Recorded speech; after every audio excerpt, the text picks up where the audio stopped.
Big 12 Conference. It's the Missouri Tigers visiting the 8th-ranked Texas Longhorns.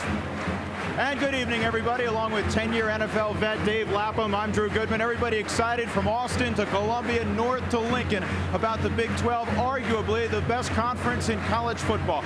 Let's talk first about the University of Missouri. They're led by a junior tailback who's known as Forrest Gump, affectionately. His real name, Brock Olivo. He's something else. He really is. This guy's a football player. Head coach Larry Smith said in 3 years, this guy has not had a bad practice or a bad game. He is the heart and soul of this Missouri football team. He's the only running back in the history of the school to rush for 200 yards in 2 separate games, 1,009 yards away from the school rushing record. He can get it done, and there's a whole lot of folks for the University of Texas that can get it done, beginning with their quarterback, the godfather of rock and roll into the end zone, James Brown. James Brown, and his shoulder feels good, and this guy can beat you with his feet and his throwing arm. And the numbers speak for themselves. 13 wins, 2 losses, 1 tie. That's how you evaluate a quarterback. How many games does his team win? And this gentleman can win football games because he knows how to play the game. He set 2 records last year, Drew. He set a single season passing yardage record as well as 19 touchdown passes. He can hurt you more ways than one. They're talking conference title in the new Big 12 down here, and they're also doing something they haven't done in more than a decade. They're talking national title. Can Missouri pull the upset? 70,000 in the house, most of them Longhorn fans, as you'd expect. The third member of our crew down on a whole new carpet is Lisa Molosky. Lisa, take it away. Thanks a lot, Drew. Yes, we're talking real grass, the new rage in college football. The University of Texas Longhorns will be playing on the real stuff for the first time at Memorial Stadium in 27 years. They ripped out that old Astro turf back in April, and in its place, a beautiful bed of Bermuda grass. This is cut to 5/8 of an inch, and players and coaches say it is very, very fast. Most importantly, though, this field will always stay dry. Below this surface, there's a computer monitoring system which will pump the water out if the field gets too moist. That's been very, very important this last week in Austin because it's been raining like crazy. A beautiful night tonight, and the grounds crew tells me the field is in perfect condition. Great news. Back to you, Drew. All right, thank you very much. There is Larry Smith. They're good friends. Talking about Larry Smith and John Mackovic. He has done a great job at so many programs, including Southern Cal. There is Mackovic, who is at Illinois, coached together with Larry Smith, his close friend at the University of Arizona. In fact, they shared an office back in the mid-70s. Mackovic, the offensive coordinator, and the defensive coordinator was Larry Smith. Sean Mitchell and Wayne Garrity back deep to receive for Texas. They won the toss. Garrity is on the left, Mitchell on the right.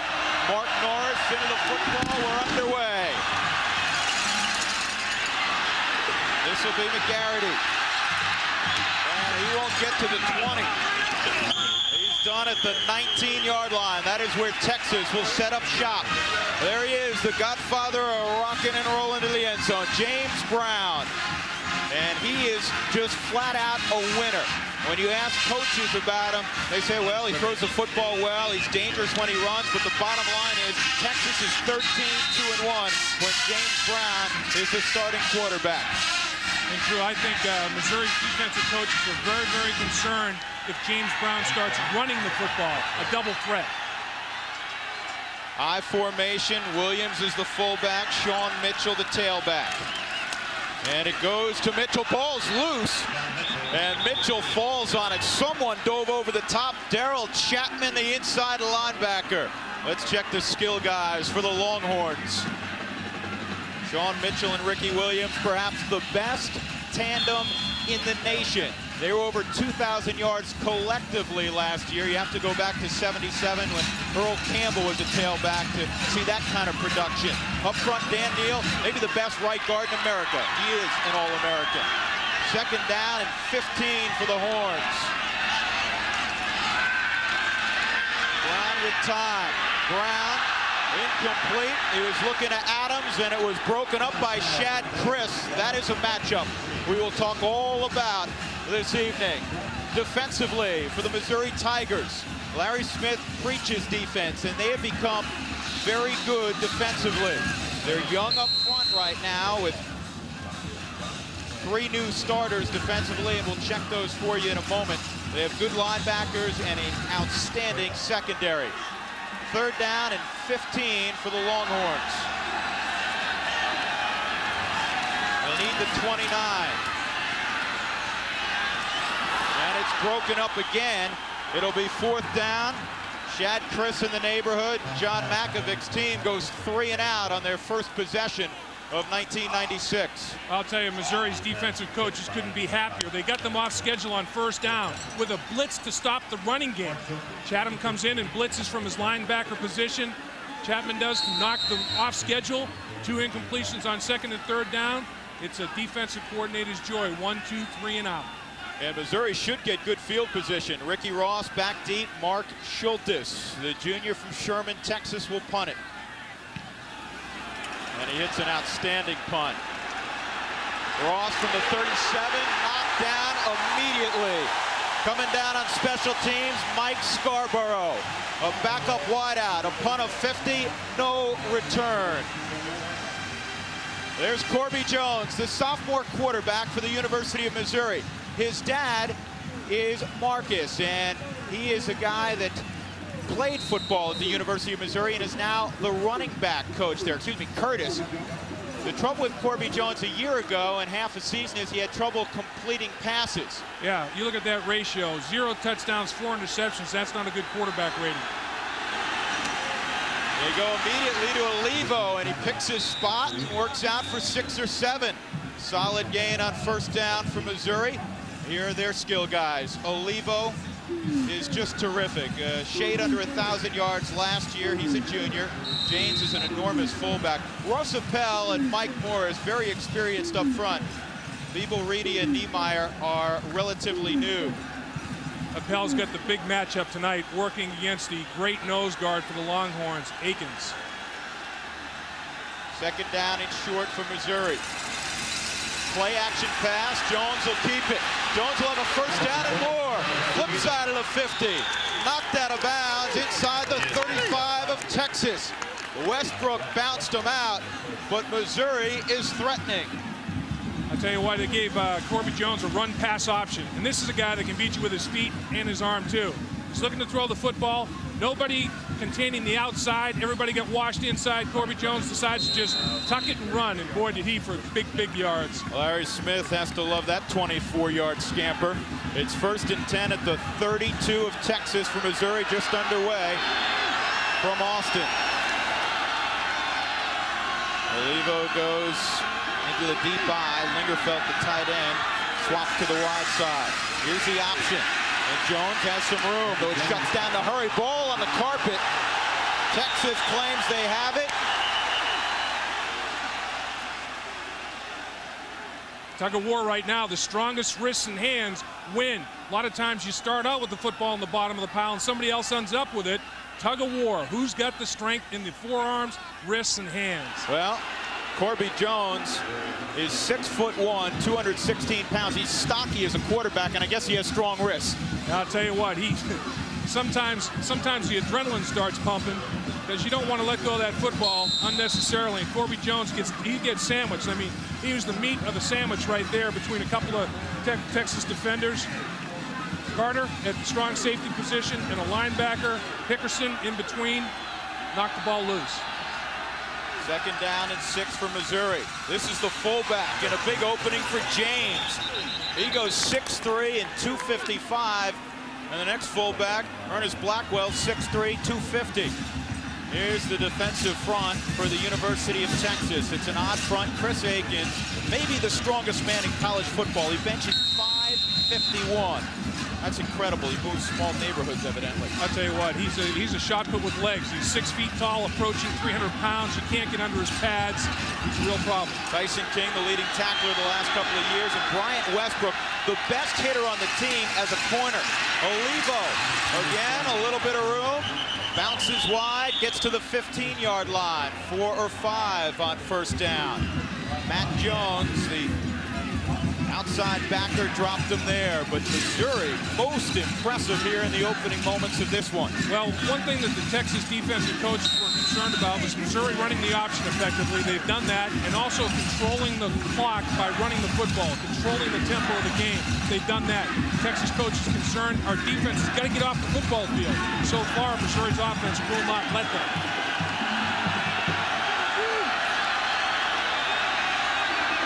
Corby Jones checks off. He has a slot to the top. Missouri sees a blitz. Jones gets to the corner again.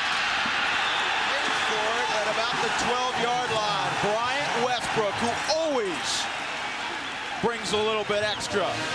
Knocks Jones backward. How often, Dave, have you seen a cornerback recognizing the best hitter on your defense? I tell you, usually it's an inside linebacker or a safety, but the key right there is the block by the fullback, chopping the linebacker down to the turf.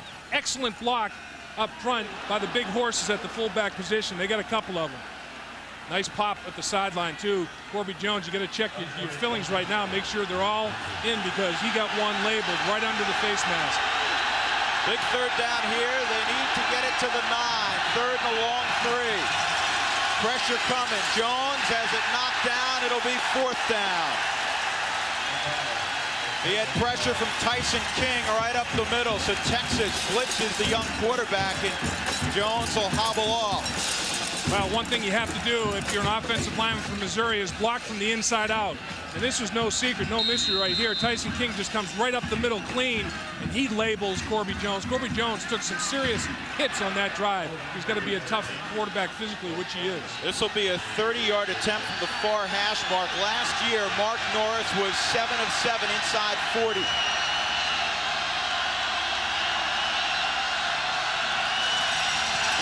Good hold. It is up and through. So Missouri, a team that was shut out 3 times a year ago. They had trouble scoring. They march it down the field against Texas and Austin and take an early lead. Missouri breaks out on top 3-0. Mark Norris connects from 30 yards away, and Jerry Burnt, the offensive coordinator for Missouri, visiting with Corby Jones. Number 7, the right of your picture. Here's the scoring drive for Mizzou. 8 plays, 50 yards. And I know they didn't come away with 6, Dave Lapham, but they have to be very, very pleased. Well, they do, and I think, if I'm not mistaken, all those yards are on the ground. And that was one fear that the Texas coaching staff had defensively.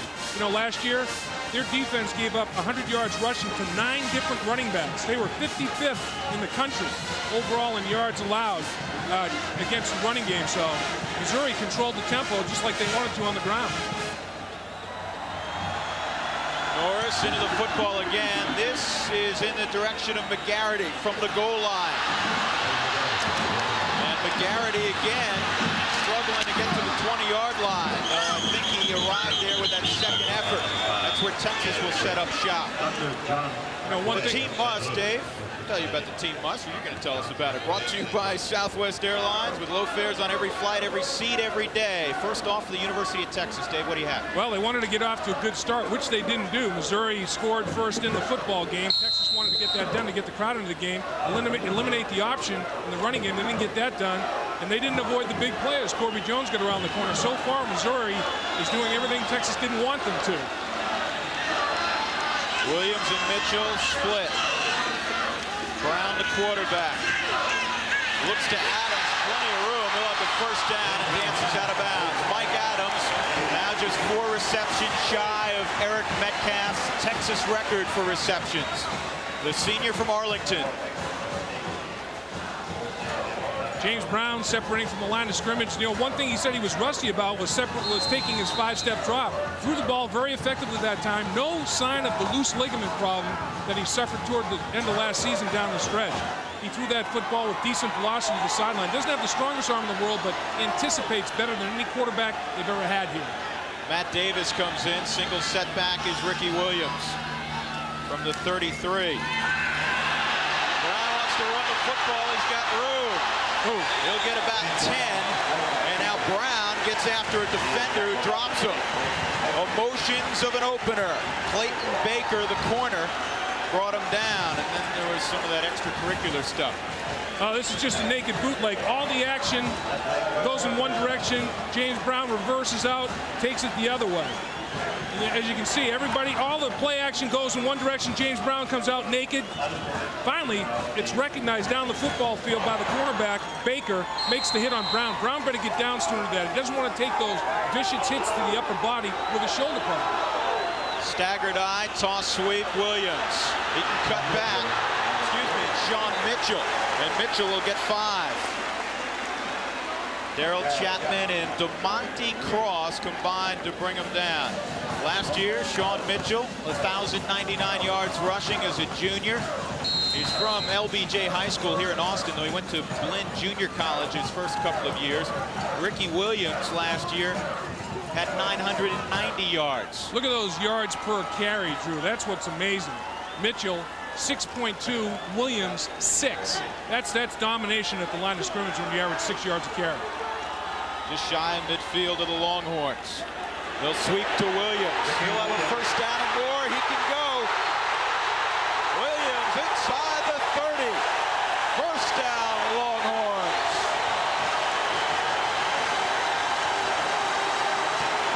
Let's go downstairs for a moment.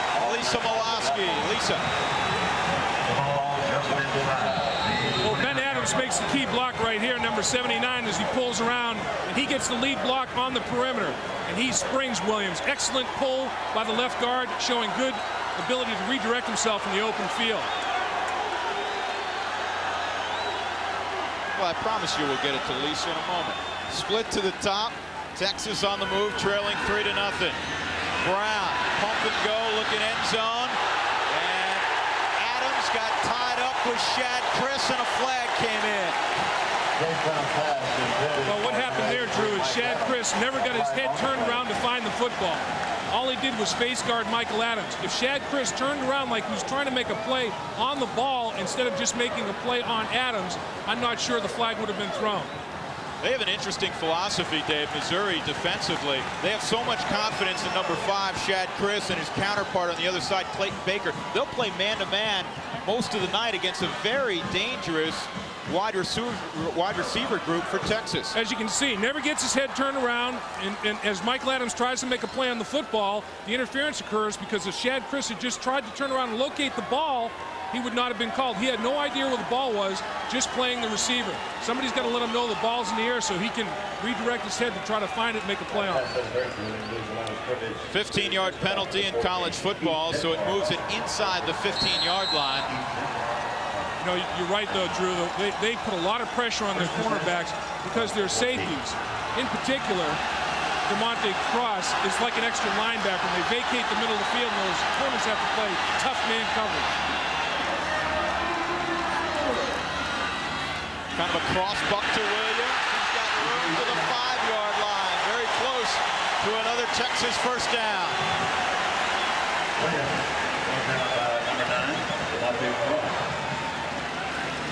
Texas starting to get something done up at the line of scrimmage. A little fake draw. Nice pull by Adams at the left guard position. He gets a little kick out block. Everybody blocks down effectively. Seals the inside pursuit off. And once Williams gets in the open field, I mean, you know, he didn't have to make his first cut till he was about 8 yards down the football field. And you can't have that for Ricky Williams. That's too easy. Second down and short. They sweep to Mitchell.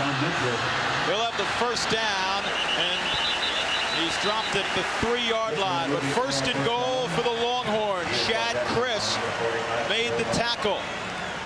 8:56 to go in the first quarter with Dave Lapham and Lisa Molosky. I'm Drew Goodman. Happy you're along tonight. It's 3-0 Missouri. You know, Drew, it's this Missouri, or excuse me, Texas Longhorn offense has enough skilled people to win the national championship. The offensive line just has to gel.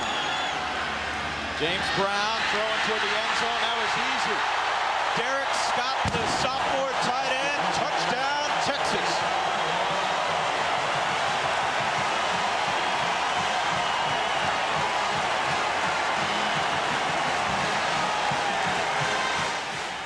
Well, that's That's something the Longhorn coaches said they like to do in goal line situations. They throw as much as they run down deep. That's right. They've been very successful throwing the football in play action passes, or they call it a run fake pass. And basically, you have to set it up by establishing your running game. Texas did that on that drive. Missouri, everybody gets sucked inside to stop the off-tackle play. Little shot put toss to the tight end. Phil Dawson connects on the extra point. Texas on top 7-3 with 8:42 to go in the first quarter. So Texas responds with an impressive drive. James Brown hooks up with his sophomore tight end, Derek Scott. Conference football is brought to you by Dr. Pepper and your local Dr. Pepper bottler. By Power Bar, fuel for optimum performance. And by Southwest Airlines, with low fares on every flight, every seat, every day. We're in the state capital in Texas, Austin. And the Longhorns, 8th ranked in the nation. First time in 13 years they come in the preseason top 10. They break on top 7-3. And for Texas, Chris Stockton, a true freshman with a powerful leg, will kick off. Phil Dawson, who you saw knock through the extra point, is a very gifted kicker, but he had reconstructive surgery on his left knee, his plant knee, in the offseason. So they're being very careful with him, and they recruited one of the top high school kickers in the nation in Stockton. They wanted to redshirt him, but they're going to use him. He'll kick deep to Kenyatta Williams or Ricky Ross. I'll tell you, Lisa Molosky's in the back of that end zone. She better be heads up down there. He may kick it right to her. You may be right. We were watching him during warm-ups. He almost hit the new Jumbotron scoreboard. Yes. This kid's got a howitzer for a right leg.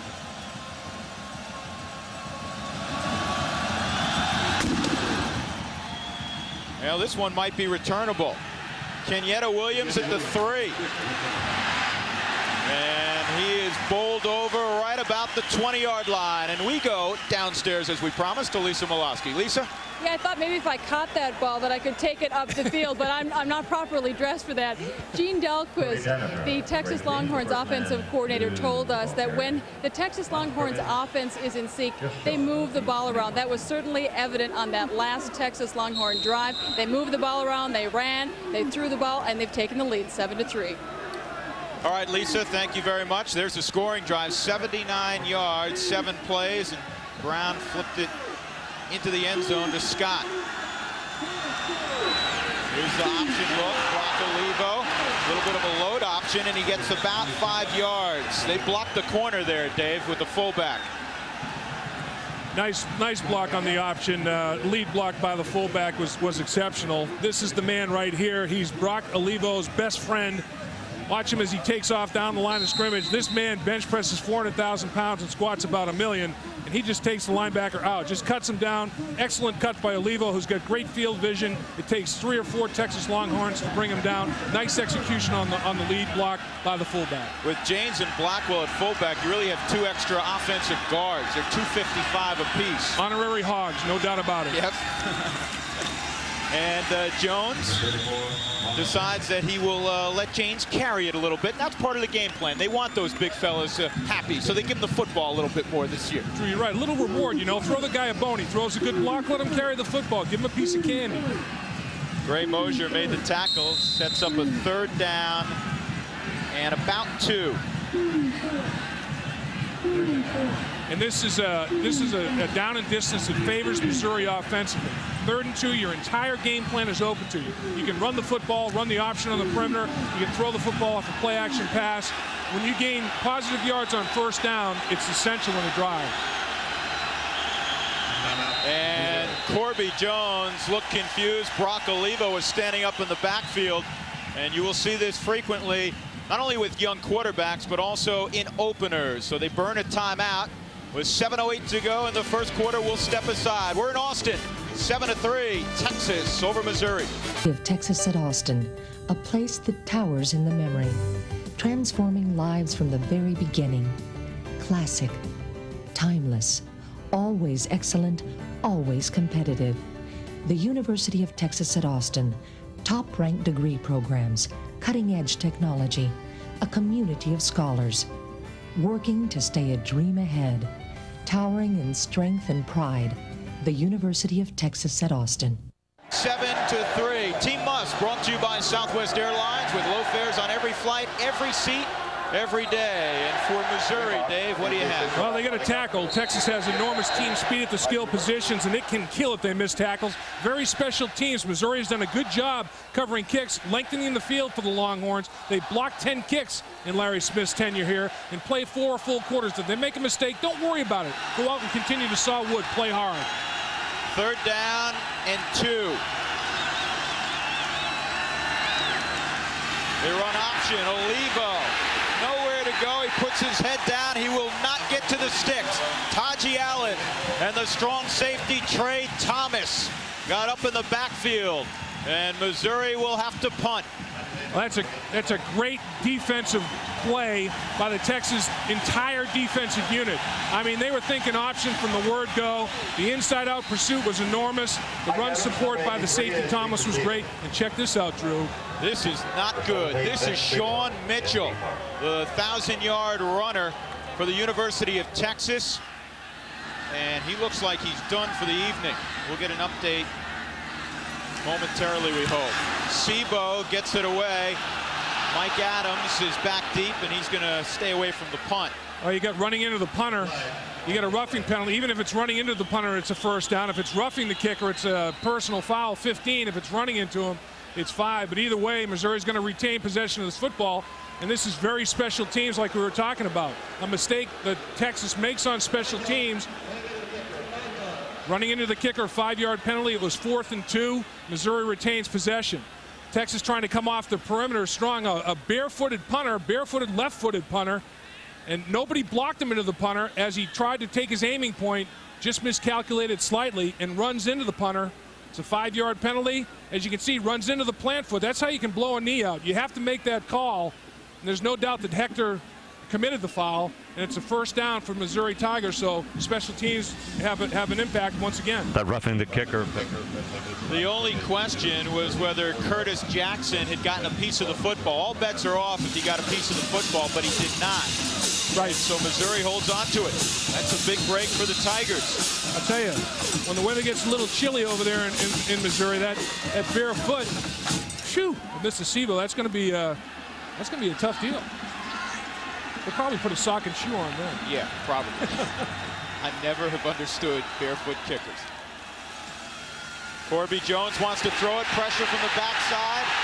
And Jones will be sacked. He didn't get the football out of his hand. Cedric Woodard, the true freshman from Sweeney, Texas, came off the edge, Dave, and bottled up Corby Jones. Well, one tendency that Missouri has is to play action pass on 1st down, and the pressure comes from right here. And you'll see as Corby Jones tries to take, and he's unblocked. I mean, he better get a sack here as Corby Jones tries to execute the play action pass off of the option. Unblocked sack. I mean, Corby Jones trying to get rid of the football at the end in desperation, but he was already in control. Official ruled sack, and he's down. It's amazing how many plays you can make when you're unblocked. I'll tell you what. 2nd and 28. Jones on the QB draw. And this is well defensed by Texas. Dropped at the 25-yard line. It was Matt Jones. He got maybe 3 on that play, so it's 3rd down and 3 farms to go for a 1st down. Well, as you can see, it's a called play, as you mentioned, out of the shotgun quarterback draw. Tremendous speed. Even the big people running from the inside, pursuing for the Texas Longhorns. Remember, that's a quarterback that can get to the outside and runs a 4.6 40.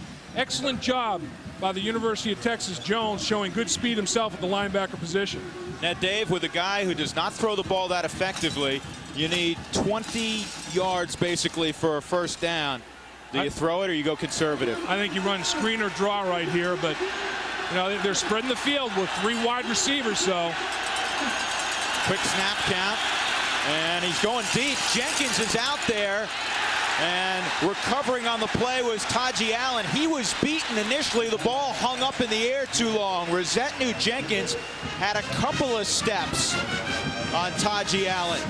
Taji Allen might be the fastest of all the people in the secondary, the most unheralded. But as you mentioned, Drew, he had given up a step, but he closed on the football well. The difference right there, no penalty or anything called there, because he was just making a play on the ball. Taji Allen's head was turned, making a play on the football, just like the wide receiver. 4-2-1 on the clock. Changing the clock. I guess the clock, 4 minutes and 21 seconds, not 4 minutes and 18. They lost 3 seconds on that play.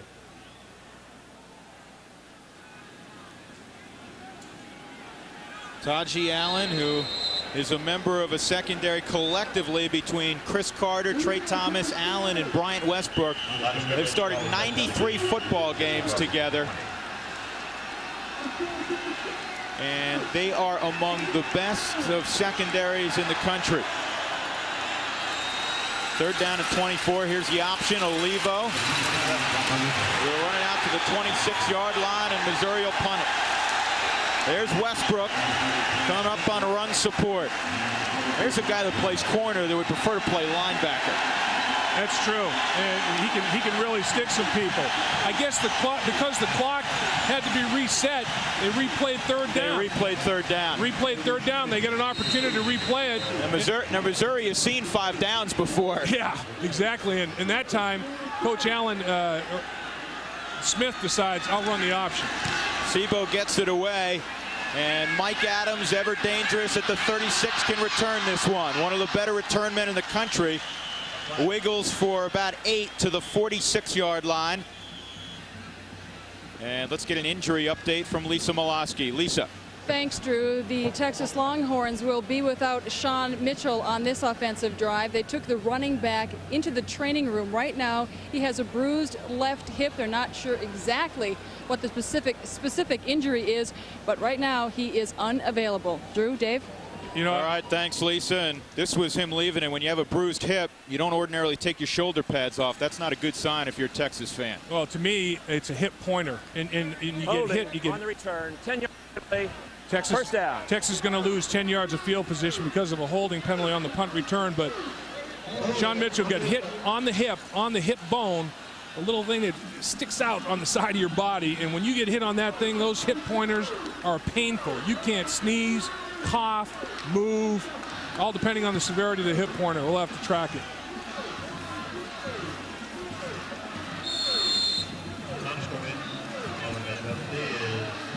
So after the walk-off, there was a penalty on the return. Right, it was holding. It cost the Texas Longhorns 10 yards on the return. 36-yard line where Texas sets up. Brown, good strike to Adams, who loses the football. Missouri's on it, and it was a completion. It's Tiger football. Mike Adams had it and lost it, and Jeff Marriott, the nose tackle, worked his way downfield and fell on it. Chad Chris made the contact. Yeah, let's take a look. You know, you got a situation here where one of the keys for Missouri was sure tackling. You can't be any surer than this. Adams tries to run Chris off of the play, runs a little comeback route. Adams times it, catches the football with his hands. Excellent effort by Chris, not giving up on the football and slapping his left hand right in there, knocking it free. And great hustle by the nose tackle. Pursuing the play, makes the recovery. Excellent effort by not quitting on the play. That's what Larry Smith was talking about. Don't get your dauber down, make plays. Slot to the top. Blackwell's in the backfield with Olivo deep in the eye. Short side option, Corby Jones, not a whole lot to it. Coming down the line of scrimmage hard, Aaron Humphrey. Texas plays a lot of folks on defense, and Missouri wants to stay fresh, but the depth is better for the Longhorns than the Tigers. There's no question about it, Drew. They're bigger on both the offensive and defensive line. They have more people available to them to rotate in there, and that may pay dividends to the Longhorns in the second half. You know, this is hot and humid tonight. The Missouri Tigers may fatigue a little bit down the stretch. We'll keep an eye on that one. Again out of the eye on 2nd down and 9.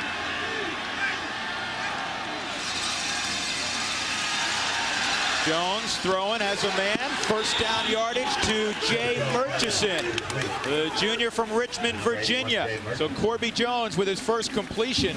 Matt Jones ushered him out of bounds. Well, right at the 35-yard line. Oh, we just saw the biggest improved group on the football team from Missouri, and that's the wide receiver position. They're rotating 6 wideouts now, the Missouri Tigers are, and they're catching the football. Last year they had problems securing the football. This year, a group of players, 5 or 6, are catching the football well. That time Murchison ran a nice route to the sideline, caught the ball, and moved the chains. You can't ask for more. Jerry Burnt, the offensive coordinator for Missouri, told us last year in the first 6 games they averaged 6 drops a game. That's why they threw the ball for 100 yards a game. That's right. Here's Olivo. He's met right in the hole. Stood up by Gray Mosier and then finished off by Trey Thomas, the strong safety. 2:05 to go in the first quarter. Texas leading 7-3. Dr. Pepper roundup. Tennessee, second ranked and leading big. Actually, that's a final now over UNLV. Florida wins. Colorado, 5th ranked. They win. Big 12 loaded, folks. Miami, 30-7. Michigan wins. In a Big 10 matchup. Alabama struggles a little bit with Bowling Green. Corby Jones, late pitch to Olivo. He breaks the tackle and a flag comes in. Chris Akins, the nose tackle. Well, you may have holding on Murchison at the wide receiver position, blocking on the perimeter. Let's see what the call is. Akins comes off after making the stop, but this will have to be sorted out. It'll go against Missouri. And I think it was Murchison, the wide receiver, trying to block on the perimeter, trying to spring Brock Olivo on the option, and he reached out and not only touched someone, reached out and grabbed someone. It's 81 in the white jersey, Murchison. This is where the penalty occurs right here. That's Mr. Murchison trying to work on the cornerback on the outside. And as the pitch comes to Olivo, Murchison reaches out and sumo wrestles him to the ground. That's where the flag occurred. And in college football, it is from the point of infraction. So this is a big penalty. It was in the backfield. Missouri marches all the way back to right around midfield, which sets up second down at 24. And again, Missouri is not the kind of team, 10 yards is tough enough for them to get. Well, if you go worse than 2nd and 7, you're off schedule. You're not only off schedule, you're off the calendar right here in this game plan. 3 receivers, no tight end for Missouri. Movement, and a good job by Appel snapping the football. It wasn't on the snap count, but the veteran center, as soon as he saw Clarence Martin in the neutral zone, he snapped it. That's a free 5. Dead ball. Defense offside. 5-yard penalty. Still second down. Now, one thing that you have to watch out for, if you are barking the signals, you can use your voice inflection. In other words, you can change the inflection of your cadence, but you can't bob your head, you can't move your body. He didn't do that until the ball was snapped by Appel, but it's a non-rhythmic snap count is what caught the defensive lineman. He can't listen to the quarterback, watch the football. When the ball moves, you move. Tune out the quarterback in his cadence. So it's second down and 19 now. Missouri hanging in there with the 8th-ranked Longhorns. Latter stages of quarter number 1. Jones down the middle, and it's intercepted. The free safety, Chris Carter, who had 6 picks last year, gets number 1 in 1996. That's his 13th career interception, and this guy's a player. I'll tell you, he makes plays all over the football field, and that's one of the areas of concern that Missouri Tigers have. They're running the football well enough, but they cannot get their passing game on track. Overthrows the intended receiver, cutting across the middle of the football field. He was trying to get it to Ricky Ross. And Corby Jones is upset with Ricky Ross. I don't know why the ball sailed on Corby Jones unless Ricky Ross cut his pattern short. And he was supposed to be about 5 yards down the football field further before he cut across the middle. So Texas has the football at their own 29. Williams and now Priest Holmes. And this is Holmes for a few. Right up the middle. Joe Love, 45, made the tackle. And we want to talk a little bit about Joe Love, who's a senior captain for Missouri. He is from Del Valle High School right here in the Austin area. Wanted his whole life to play for the University of Texas. Wanted to play in Darrell K. Royal Texas Memorial Stadium. He's finally getting his opportunity. He's a Tiger now, and he's a good football player. He is. He went there as a strong safety, kept eating, kept lifting. Now he's an inside linebacker. They sweep. Priest Holmes cuts it back, and he'll get another 3 or 4, setting up a 3rd down and short. David Rowe, junior nose tackle, made the play, and we have reached the conclusion of chapter number 1 in Austin. And I think folks looking in around the country who expected the Longhorns to roll over the Tigers much closer than they expected. 7-3, Texas on natural grass for the first time since 1968, leading. And welcome back to Austin, Texas. 7-3, the University of Texas leading the University of Missouri with Dave Lapham and Lisa Molosky. I'm Drew Goodman. There's James Brown facing a 3rd down for John Makovic's team. It's 3rd down and about 2 yards to go from the Texas 37-yard line. University of Texas, one of 6 Big 12 teams ranked in the preseason top 25. And last year at the end of the season, 4 were ranked in the top 10. That is how tough this conference is. Non-conference, they were 49-10, I believe, last season. Storyline brought to you by Southwest Airlines with low fares on every flight, every seat, every day. Norris had a 30-yard field goal to begin the scoring for Missouri, and Texas came back with a touchdown pass from James Brown. And with that hit, I do not think Priest Holmes got there. Darryl Chapman made initial contact, and then Kevin Ford, the bandit, outside linebacker, finished him off. I'll tell you, Priest Holmes reconstructed a knee injury. 1994, he was the Sun Bowl MVP, 160 yards rushing, better than that, 4 touchdowns. While he was rehabbing, he went from 190 to 210 pounds, put on 20 pounds of muscle, but he is short of the 1st down. And this is dicey. Coach Makovic decides to go for it here and fails. Missouri's got a short field to work with. Nice effort. Priest Holmes tries to go airborne. Missouri defensively stays with it. Harold Piercy, the nickel back, makes the initial play, and then it's finished off by his cohort in crime, Kevin Ford. And right now, with 4th down, about a 1.5 feet to go, James Brown is still on the field.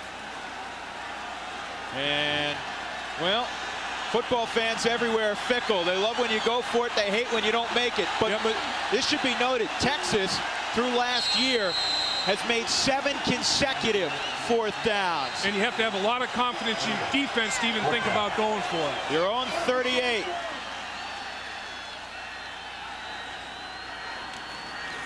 Brown gives off, and second effort by Ricky Williams. He got the 220 pounds headed in the right direction. 1st down, Longhorns. Ricky Williams is just a specimen. And this kid broke Earl Campbell's freshman rushing record, and you're not going to be able to arm tackle Ricky Williams. And that's exactly what tries to occur up front. You have to get a little bit lower. Eric Douglas that time hit him with a right arm up around the shoulder pads. Ricky Williams is going to break that tackle. This guy has got unbelievable leg strength and leg drive. Well, they call him Baby Earl. He's a man. The Tyler Rose, Earl Campbell, if you're compared with him, you're in rare company. Blitz package coming up the middle. Brown's got time. Looking for Adams, he overthrows him. And running stride for stride is Shad Chris. You know, Dave, early on, I am very impressed with how the Missouri defensive front, young and outsized, has kind of hung in there against the Texas front. I'm impressed with that, and I'm also impressed with the cornerbacks, like we talked about through the matchup. Michael Adams has tried to beat both of the corners, respectively, deep by formation on different occasions. And both of these young players have risen to the occasion. Clayton Baker, he's done a fantastic job out there, as well as Shad Chris. Priest Holmes and Ricky Williams split. Adams not in the ball game. Davis goes in motion. They'll sweep to Holmes. He's got the corner. Holmes across midfield. A pickup of 11. Dropped by Harold Piercy. You can tell Priest Holmes has been in the weight room. He's got the guns. He does. He's got loaded guns. Watch number 85 come into your picture. You already lost him, but there was a heck of a crackback block from the wide receiver that motioned down inside. And look at Big Neal. The big offensive, the All-American guard out in front, hucking and bucking like crazy down there. There's the crackback block right there. Tremendous hit, tremendous effort. Seals the whole perimeter. Look at Mr. Neal up front. Just kind of getting his body in the way. Nice effort by everybody up front securing the corner. And they'll ask to replay that about 4 or 5 times tomorrow in film, won't they? Absolutely. Brown complete to Adams. He's got room. Adams tripped up at the 11-yard line. The post route. James Brown led him perfectly. Easter saved the touchdown. Well, there were so many things that went well on this particular play. Tremendous protection up front got it started, and right there you see a cornerback that was detonated on. Chad Chris, there was a downfield block that absolutely knocked his feelings loose. Another wide receiver working for Michael Adams down the football field. You help your teammates. Watch this hit right here. Tremendous pop. It's coming. Boom! That's chin strap to chin strap, giving Michael Adams an opportunity for 10 more yards down the football field. Tremendous downfield effort. Now watch the pocket here. Totally unimpaired. I mean, his vision, he can read the classified ads, have a cup of coffee, and throw the football. That's exactly what he did. Let's take a look at it from the very start. Little play action fake, freezes the linebackers. Tremendous pass protection up front. James Brown has all kinds of time to throw the football.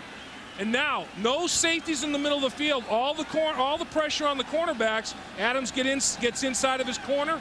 Big play. What an effort by everybody on that Texas Longhorn offensive unit. That's picture perfect. And good news for Missouri. Chris looks like he's all right. James Brown is a guy that had loose ligaments in his right shoulder. Did not pick up a football for 6 months, from January to 2 weeks before fall camp. You wouldn't know it by the way he's throwing the football now. Toward the end zone is Holmes, dropped just shy. Leading the way, Jay Humphrey. Monty Cross and Joe Love combined to bring him down. Texas knocking at the door. And this is where Priest Holmes gets the adrenaline flowing. He starts to drool a little bit because he's got a nose for the end zone. Watch the block right here. Now the fullback that gets the thing started, gets it underway, seals it. That's Mr. Williams. Seals the backside pursuit, and then an excellent effort by Priest Holmes. He just makes 3 great cuts and makes 4 Missouri Tigers miss. Poor tackling. Caught sweep, Williams, and he is thrown backwards. You don't see that happen often. Brian Craycraft, a 249-pound junior playing defensive tackle, needs to put some weights in his pants to really fill that spot up, but Craycraft does a nice job. He's more of a defensive end, but again, because Missouri's thin, he has to play inside. He made a good play there. 6'3", 249 pounds. I mean, his game is quickness, separate from blocks, make plays. I think we're going to see the old play-action pass again here, Drew. They couldn't pound it in by running the football. Last time, it was completed to the tight end. Let's see if it happens again. 3rd down. Now Williams departs. Brown throws end zone through the hands of Derek Scott. He tried to hook up with Scott again. Scott had the touchdown in the first quarter for Texas. Easter provided the coverage, the strong safety. Well, if you're questioning James Brown's shoulder, he put some RPMs on this football, probably too many. And Scott never saw, he never reacted to the football quickly enough. He didn't expect that ball to arrive so quickly. Look how late he gets his hands up to make a play. The ball's by him, and now you got to get your hands up a lot sooner than that to catch it. So Phil Dawson comes on, Dave, to try an extended extra point, 21 yards away. Good snap, the hold's good, and Dawson squeezes it through, and the lead extended to a touchdown. 10-3, but a moral victory of sorts for Missouri after the big play to Adams.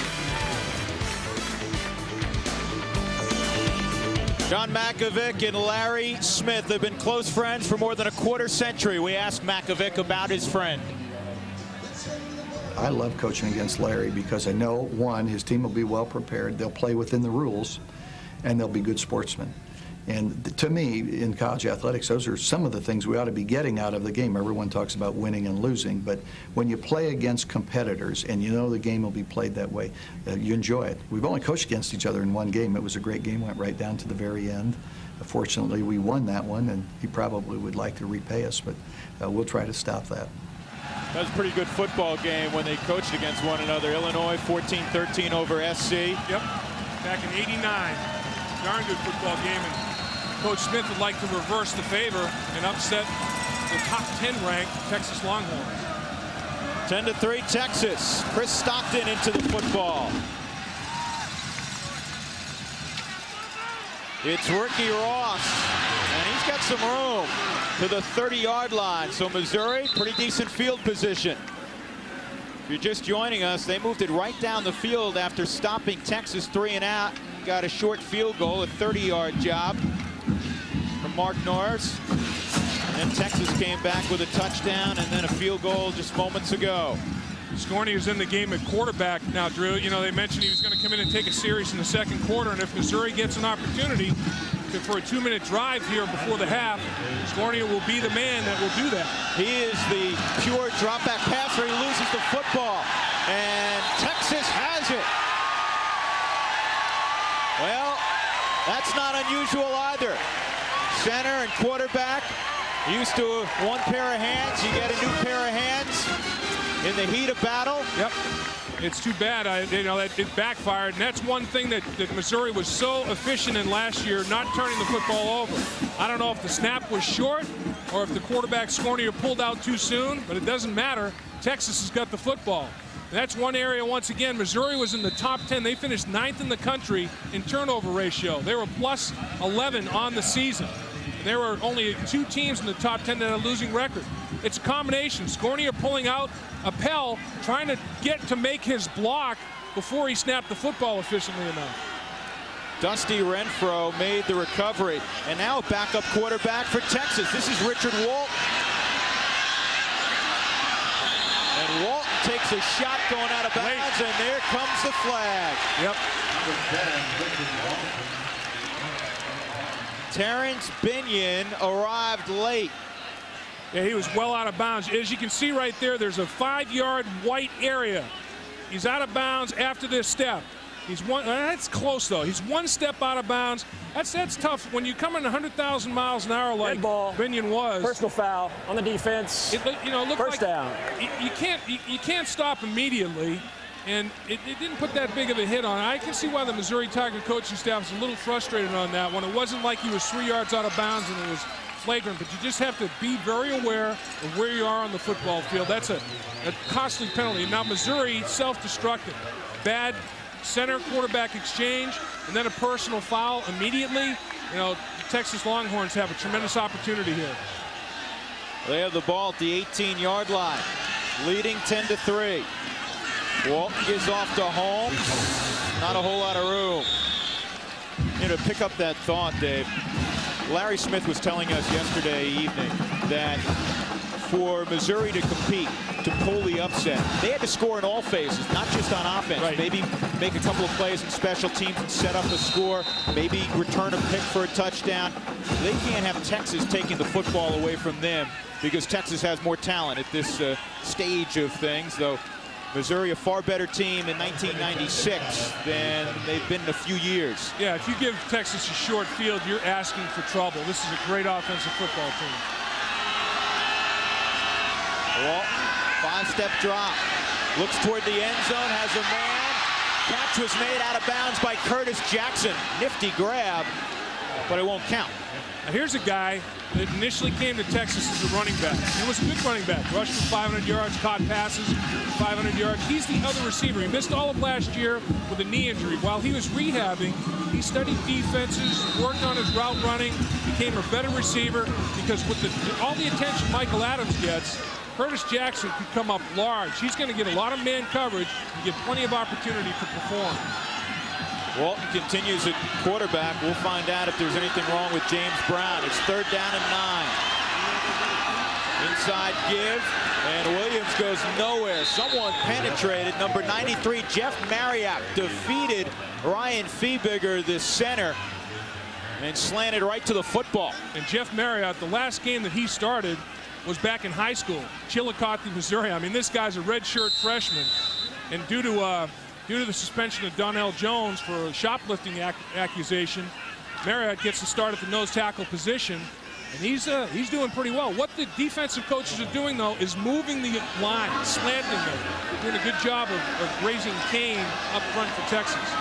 Phil Dawson out of the hold of Matt Davis, 34 yards away, straight on. And he parks it down the middle. 13-3, Texas. 9:58 to go in the second quarter. The Longhorns by 10. Prince Texas joins the Big 12, and they lead at home 13-3. And we get an update from Lisa Molosky. Lisa. Thanks, Drew. I've got a couple things to tell you about. First of all, James Brown is fine. Apparently, according to the trainers, they are just resting him right now. But Sean Mitchell is out of the ball game. Dave, you are absolutely right. He has a hip pointer. He is getting iced down right now. They thought that he might come back in the second half, but they changed their decision. He will not play the rest of the night. Drew, Dave? All right, Lisa, thank you. Well, you know, playing 10 years in the NFL, and you played in the USFL, I think you played in the World League, and you play in the World League of American Football, you played arena ball. You've seen hip pointers. You know them when you see them. I've had them, and they're ugly. They're painful. It's not a pretty thing. You feel like you're about 100,000 years old because you can't move.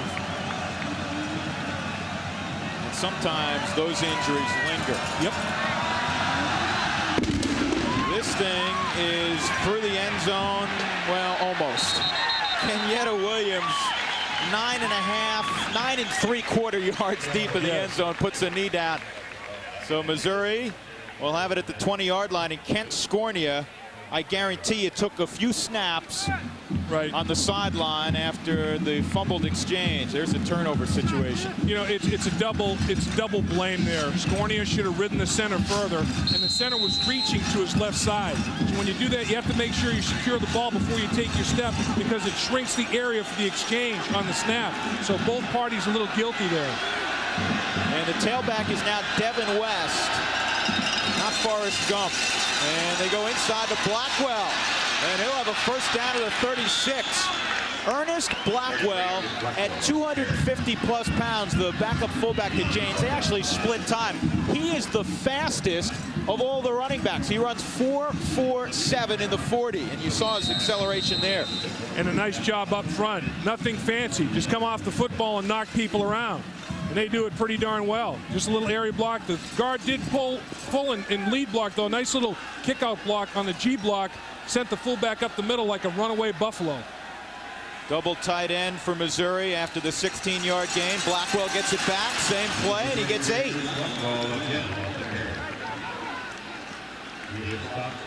And Brock Olivo getting a breather. He is fine, I guarantee you.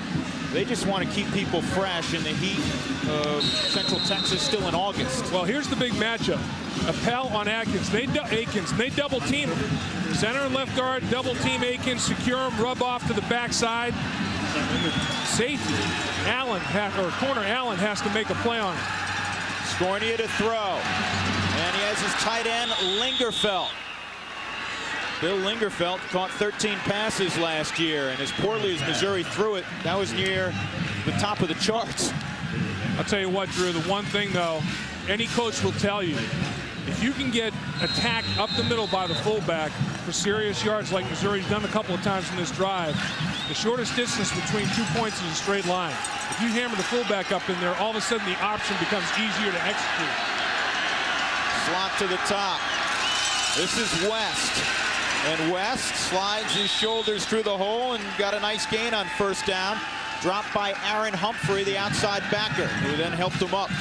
Number 49, true freshman from Lubbock.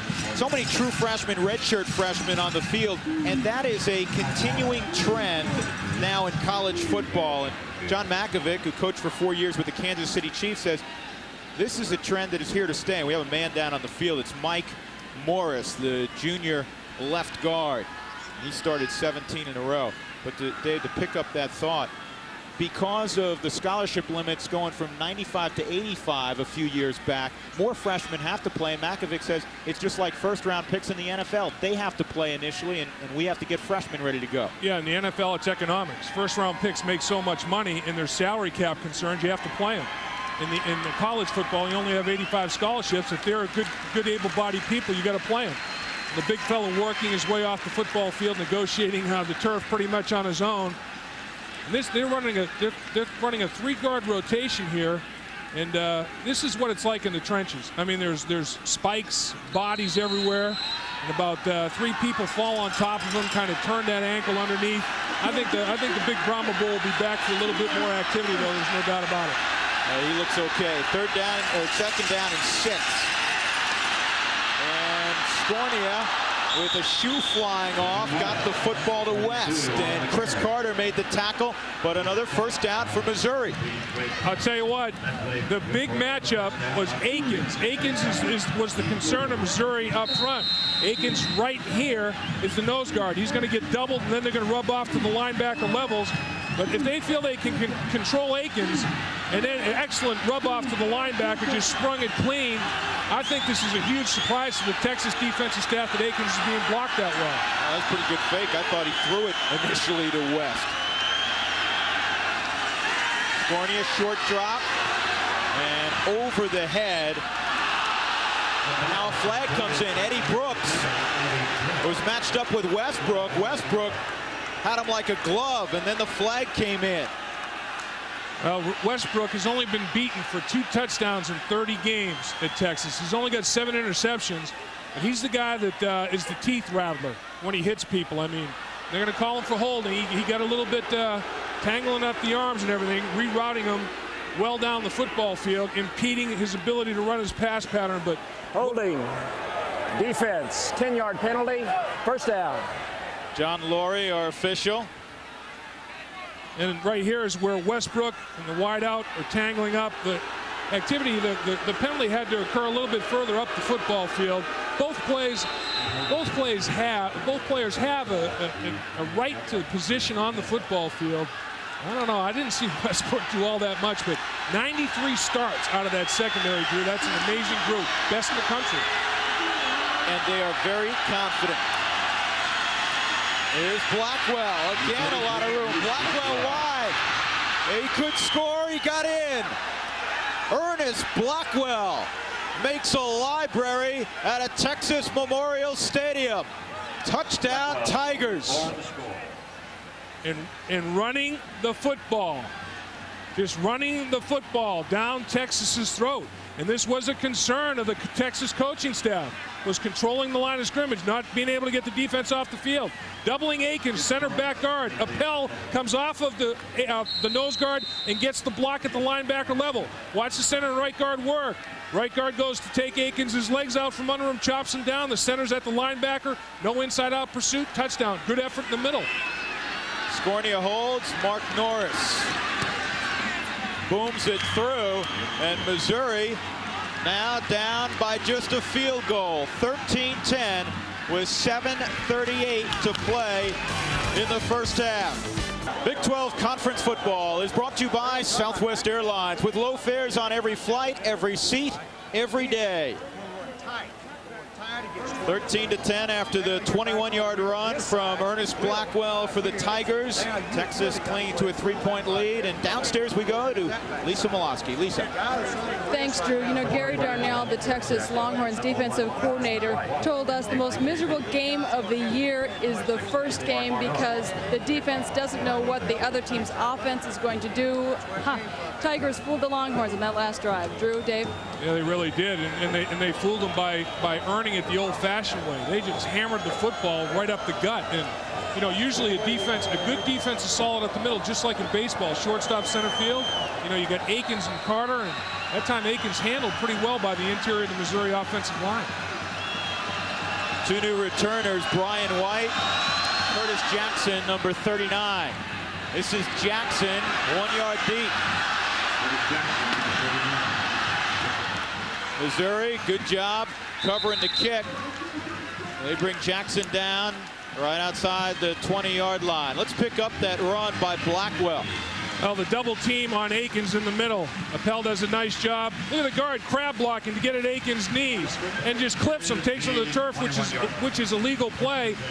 Appel does a nice job of getting off to the linebacker level, then it's off to the races. Excellent block down the football field that you saw by Jay Murchison.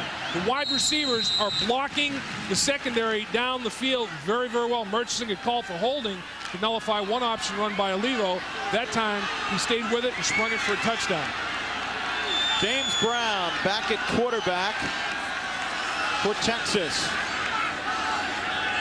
Adams goes in motion. Brown nearly through the pick. Trying to flip it to Ricky Williams, and Barry Odom came flying up from an inside linebacker position.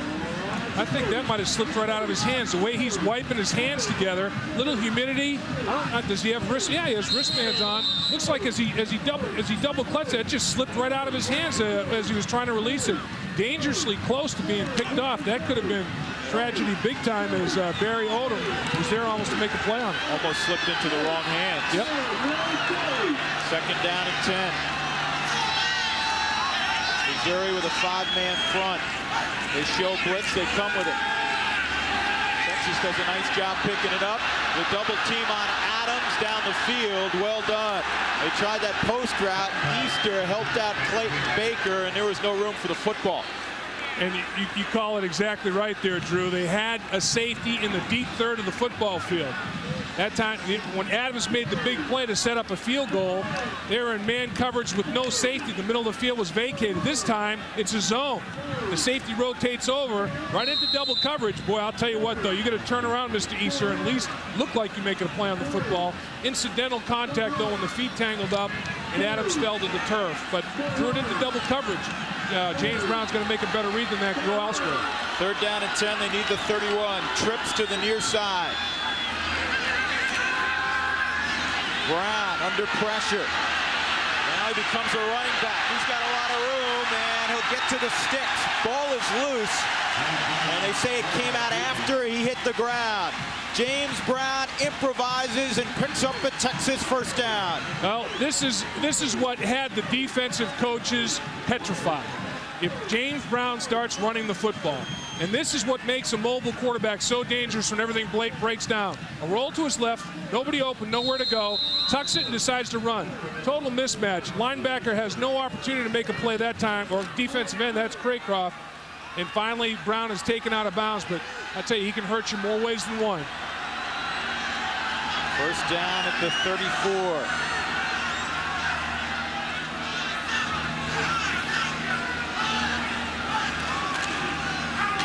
Ricky Williams is yet to really get untracked, and he's tripped up around the line of scrimmage by Paul Schmanke, a redshirt freshman inside backer who was a little undersized, not quite 200 pounds, but he did the job there. This is the old counter tray. Backside guard and tackle, both pull. Guard kicks out, tackle up inside. See if they get their blocks executed. Done pretty effectively. There's the kick out block by the guard. The big tackle turns the corner, gets his block. Ricky Williams up the middle. Nice effort by the offensive line up front. Good job. Didn't look like much. They ended up getting 5. Now Fitzgerald in motion. Missouri players pointing at the Texas O-line, and we'll get things sorted out from referee John Laurie. False start. Offense. 5 penalty. 2nd down. You know, there's a new rule in college football this year. After years of committing sins in anonymity, the referee now can tell us who it was. He decided not to. Well, yeah, he decided not to, but it was obvious that it was the big fella. Octavius Bishop, 6'5", 305. Once you get that body moving, you can't refreeze it. Once you get that three-point stance right there, you can't move a muscle. You got to stay in that three-point. You need a tow truck to get it going the other direction if it's headed north and south. There's a slant pattern, 1st down. Wayne McGarity in front of Chad Chris, and that was thrown before the break. Well done by James Brown. James Brown is the master anticipator. 3-step drop, back foot plants, fire, ball gone. The ball is in the air before the receiver even turns his head back to find it. Timing pattern, at the end of that 3-step drop, the ball is in the air. You can't sack the quarterback that quickly. I mean, even if you didn't pass block anything. Toss sweep. Priest Holmes cuts back for a couple. Gets it across the 50 to the 48-yard line of Missouri. Sean Sundell, back up outside backer from Rockbridge High School right in Columbia, Missouri. The home of the Tigers made the stop. 5:06, 5:05 to go in the second quarter. Texas leading 13-10. I tell you, I'm impressed with what Missouri's front seven is doing, Drew. They're slanting the linemen, they're hitting gaps, they're causing trouble up front for the Texas offensive linemen to pick them up. Shift back into the eye. It's Williams, Priest Holmes. They fake the counter tray. Brown, little throwback screen. And Williams gets to the 44. DeMonte Cross came up and made the play. Pointing to his head, saying, I knew where it was going. Yeah, and well-executed play. But I'll tell you, nice read by Cross, who is the best tackler on the football field. But the offensive lineman did a terrible job up front, getting out and trying to throw some blocks for Ricky Williams. But I'll tell you, Cross did a good job of bulldogging the steer and then holding on for dear life till the support group got there and they peppered him. So 3rd down and 4. Texas needs the 40. Brown, safety blitz, gets away, throws, out of the hands. Mike Adams had it between the 8 and the 3. And James Brown is upset, and rightfully so. He shows escapability in the pocket once again. He shows pocket presence, his ability to avoid, and the ball is right on the money. I hit him right in a bad place. You got to get your hands extended and catch the football with your hands out in front of your body. Don't let it into your shoulder pads. And James Brown is hot, and he has a right to be. And I'm sure Michael Adams will hear about the sideline. Chad Chris had the hand flying in front. Maybe that distracted Adams enough. Mark Schultes will punt it. Ricky Ross back deep. This is going to be a nice one. Down inside the 10-yard line, down by Carter, the starting free safety at the 9-yard line. So Missouri will be backed up. 3:46 to go in the second quarter. A good one in Austin.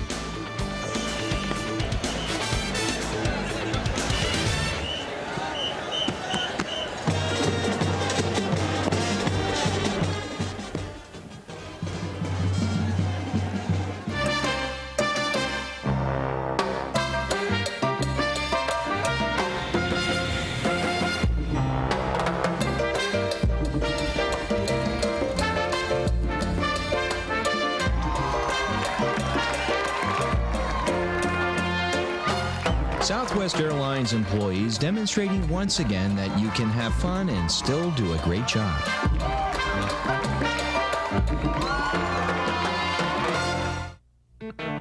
When I punch the clock, I'm a working machine. I got boots that do the job, got my Wolverines. One of the things Larry Smith told us yesterday was that in openers, especially when you're a heavy underdog, you want to keep it close in the first half, be in the football game when you start the second half. He said strange things happen in openers, and right now his club very much in it. They trail by 3. That's right. You stay in the ball game in the half, and then you take a couple of calculated risks if necessary in the second half. And Kent Scornia remains the quarterback. He orchestrated that touchdown drive. Again, they give to the fullback, and he runs right into Chris Akins. And when you run into Chris Akins, the play ends rather abruptly. I think Mr. Akins may have been motivated on the sideline a little bit, that he was too soft in the middle of the defense for the Longhorns. There's some strange things. Look at the Missouri, what they've done in the decade of the 70s. This is the last 3 times they opened on the road against a ranked team. And they upset ND, upset Southern Cal. 3-0. And then upset Alabama back in '75, the second-ranked tie. Scornia throwing, overthrow. Carter dropped it. He had it at the 25. He has 1 pick already. Lingerfeld was the intended target, but that was a better throw to Chris Carter. Well, Chris Carter, that's a flashback for him, because he bemoans the fact that he didn't make the interception in the bowl game against Virginia Tech. That could have been a big touchdown for the Longhorns. This one he doesn't catch either, and now tragedy strikes twice here in back-to-back games, although they're separated by an off-season. You got to secure the football. He makes that play. It's a backbreaker. 3rd down and 8. Scornia, time, throws in a crowd again. Knocked down, incomplete. They're trying to get it to Lingerfeld. Dusty Renfro broke it up. And 3 and out for Missouri. And that drive all of 45 seconds. So the Longhorns should get good field position with plenty of time on the clock as Tyson King runs off the field, kind of with a right arm hanging. Yeah, I think when he extended, when he dove to make a play on the football, Drew, I think he might have jammed that shoulder up a little bit when he hit the turf. Sebo to punt. Mike Adams at midfield. And now he's going to call a fair catch. And he hauls it in at the 41. That's a big punt from Vince Sebo. Yep. Last year, Missouri punted the football 79 times. That's a Missouri record. Jason Smith, who's now the backup punter, is the guy who got the workout. He got that right leg a lot stronger during the course of the year. You know what? I'm impressed with Missouri, though, Drew. One of their keys to the game was play a full 4 quarters. If you make a mistake, shake it off and keep playing hard. Fumble exchange, quarterback center. The defense kind of muscles up, holds it to a field goal opportunity. The bottom key, the bottom must, 4 full quarters. Missouri's playing hard. James Brown in the pocket. He's got it out there. And a drop football from Adams. Wow. Preseason All-American Mike Adams drops a short touchdown. That's his second drop. That's his second drop. Remember the escape move that James Brown had. And there's a penalty. As Michael Adams must have had something to say as he takes his helmet off, walks off the football field, and that's a penalty. That's going to cost his team. So now you compound your error. You drop the football, then you hurt your team by taking the equipment off before you get to the sideline. Unsportsmanlike conduct, offense, 15-yard penalty. I'll tell you, this Michael Adams, you have to have selective amnesia. And when Michael Adams dropped the first ball, you can't let it bother you the second time. No safeties in the middle of the field. He took Cooks. Cooks is cornerback.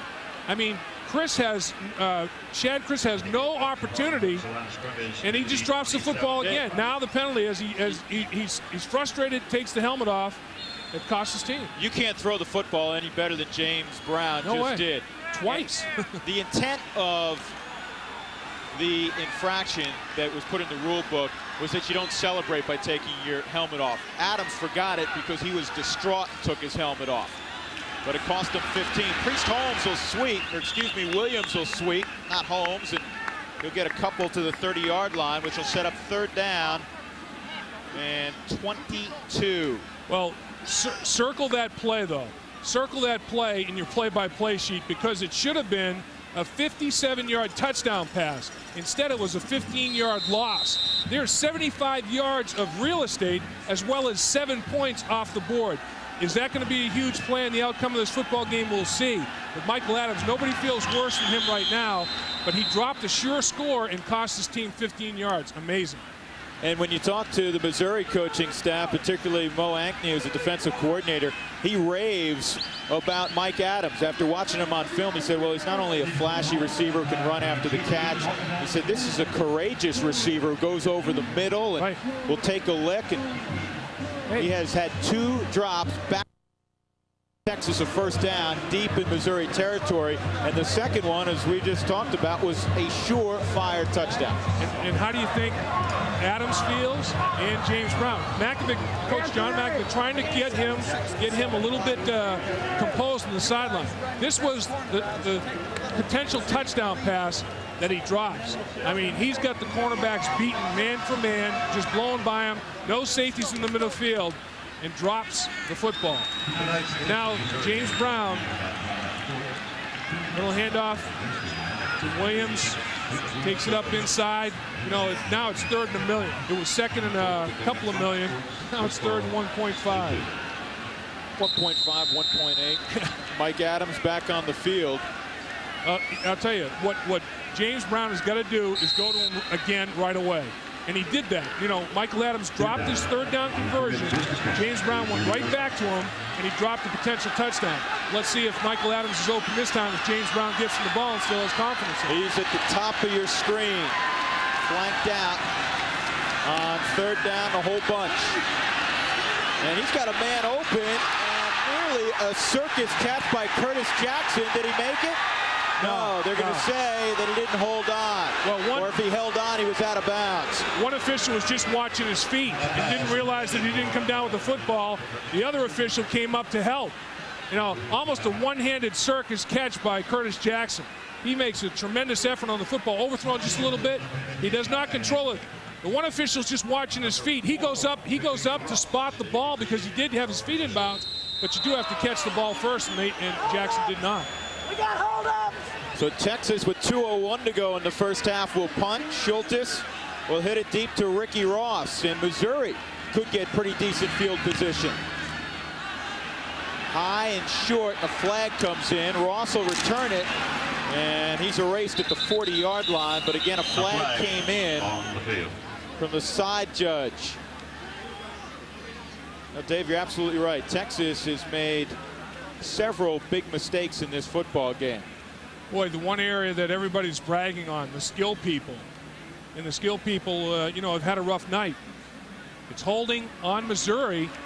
Let's see when it was, it post-kick or pre-kick. That'll determine who retains possession of this football. Was the holding occurring before the kick was in the air, or was it after? It's being discussed right now. That'll determine, that's the main factor in this play as to who retains possession. Holding by the defense, 10-yard penalty, repeat 4th down. Well, they'll move up 10 yards, but they'll still have to punt it. 10-yard penalty. Right here, and on the other side, we can just see the very edge of it on the other side.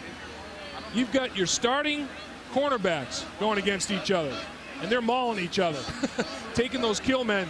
Those are the two guys that are supposed to get down the football field and cause the most damage, and they were absolutely mauled. That's where the holding occurred. The official, a no-brainer there, is he got, you know, you can't tackle the kill man like that. And if you watch the outside guys, the Hawks, the kill men, as you like to thought it, sometimes the activity goes behind the bench. I mean, they get bumped so far wide, they're off the football field. And now Texas will burn a timeout. 1:51 to go. 13-10 Longhorns over the Tigers. Drew Goodman, Dave Lapham, Lisa Molosky from Austin.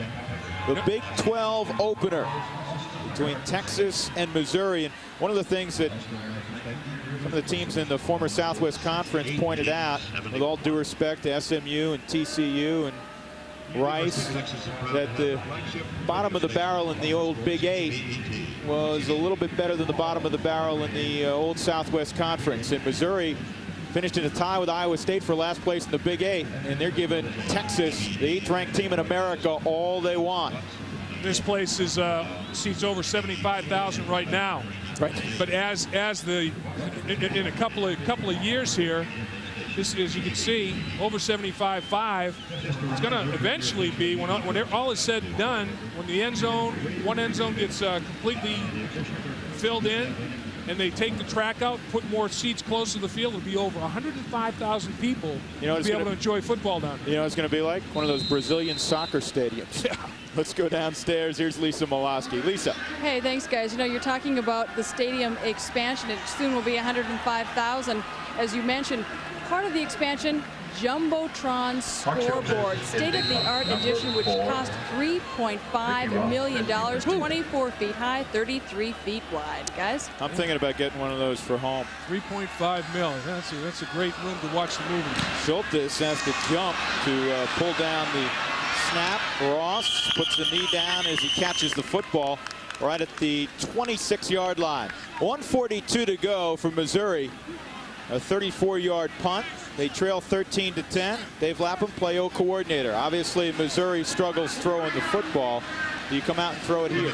I think, yeah, they've got their 2-minute drill they were looking for, and they've had a quarterback in there quite a while getting used to the playing conditions to execute the 2-minute drill, that being Kent Scornia. So I think they're going to put it up. You know, the field position dictates that as long as Scornia is careful with the football, they can move it. James and Olivo. We haven't called Brock Olivo's name in about 45 minutes. Now we will. He's got the football. And he darts, he loses it. Wow. Brock Olivo is picking his spots. And then he got hit and lost the ball.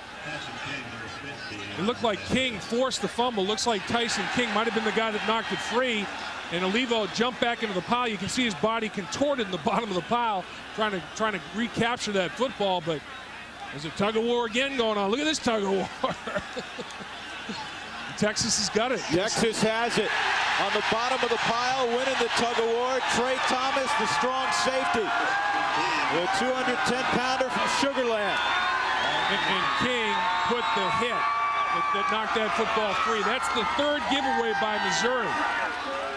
And watch number 50 in the burnt orange jersey come up and put the helmet, ba-boom, right on the football. First he knocked Olivo silly, a helmet shot, and then his helmet followed through to knock the football loose. And Texas comes up with it. A huge takeaway defensively. Ball at the +30 for the Longhorns. Staggered eye. Priest Holmes and Ricky Williams. Brown will throw. Blitz coming. Underneath to Williams. He'll get 5. Dropped by Kaldrinoff Easter. And there's a Missouri player down in the secondary. And it looks like Chad Chris again. You get a cramp. I think you get some serious cramping going on. By the way he's just straightening out his legs. I don't know, though. Now they're working on his helmet. They're working on his head. Boy, I hope it's not a neck injury, but the way he was really, really stiff with his lower body, I thought, yeah, I think he's cramping. I hope, anyway. Let's see. It's hot and humid. Yeah, and they're moving those toes up, Drew. I think his calves and hamstrings might be cramping up. Yeah. Let's take a look at that play again. James Brown throws the ball consistently before the break. He's throwing it on timing. Well, he's got great vision and great anticipation. This time he takes a 7-step drop. Once he plants that back foot, the ball is gone.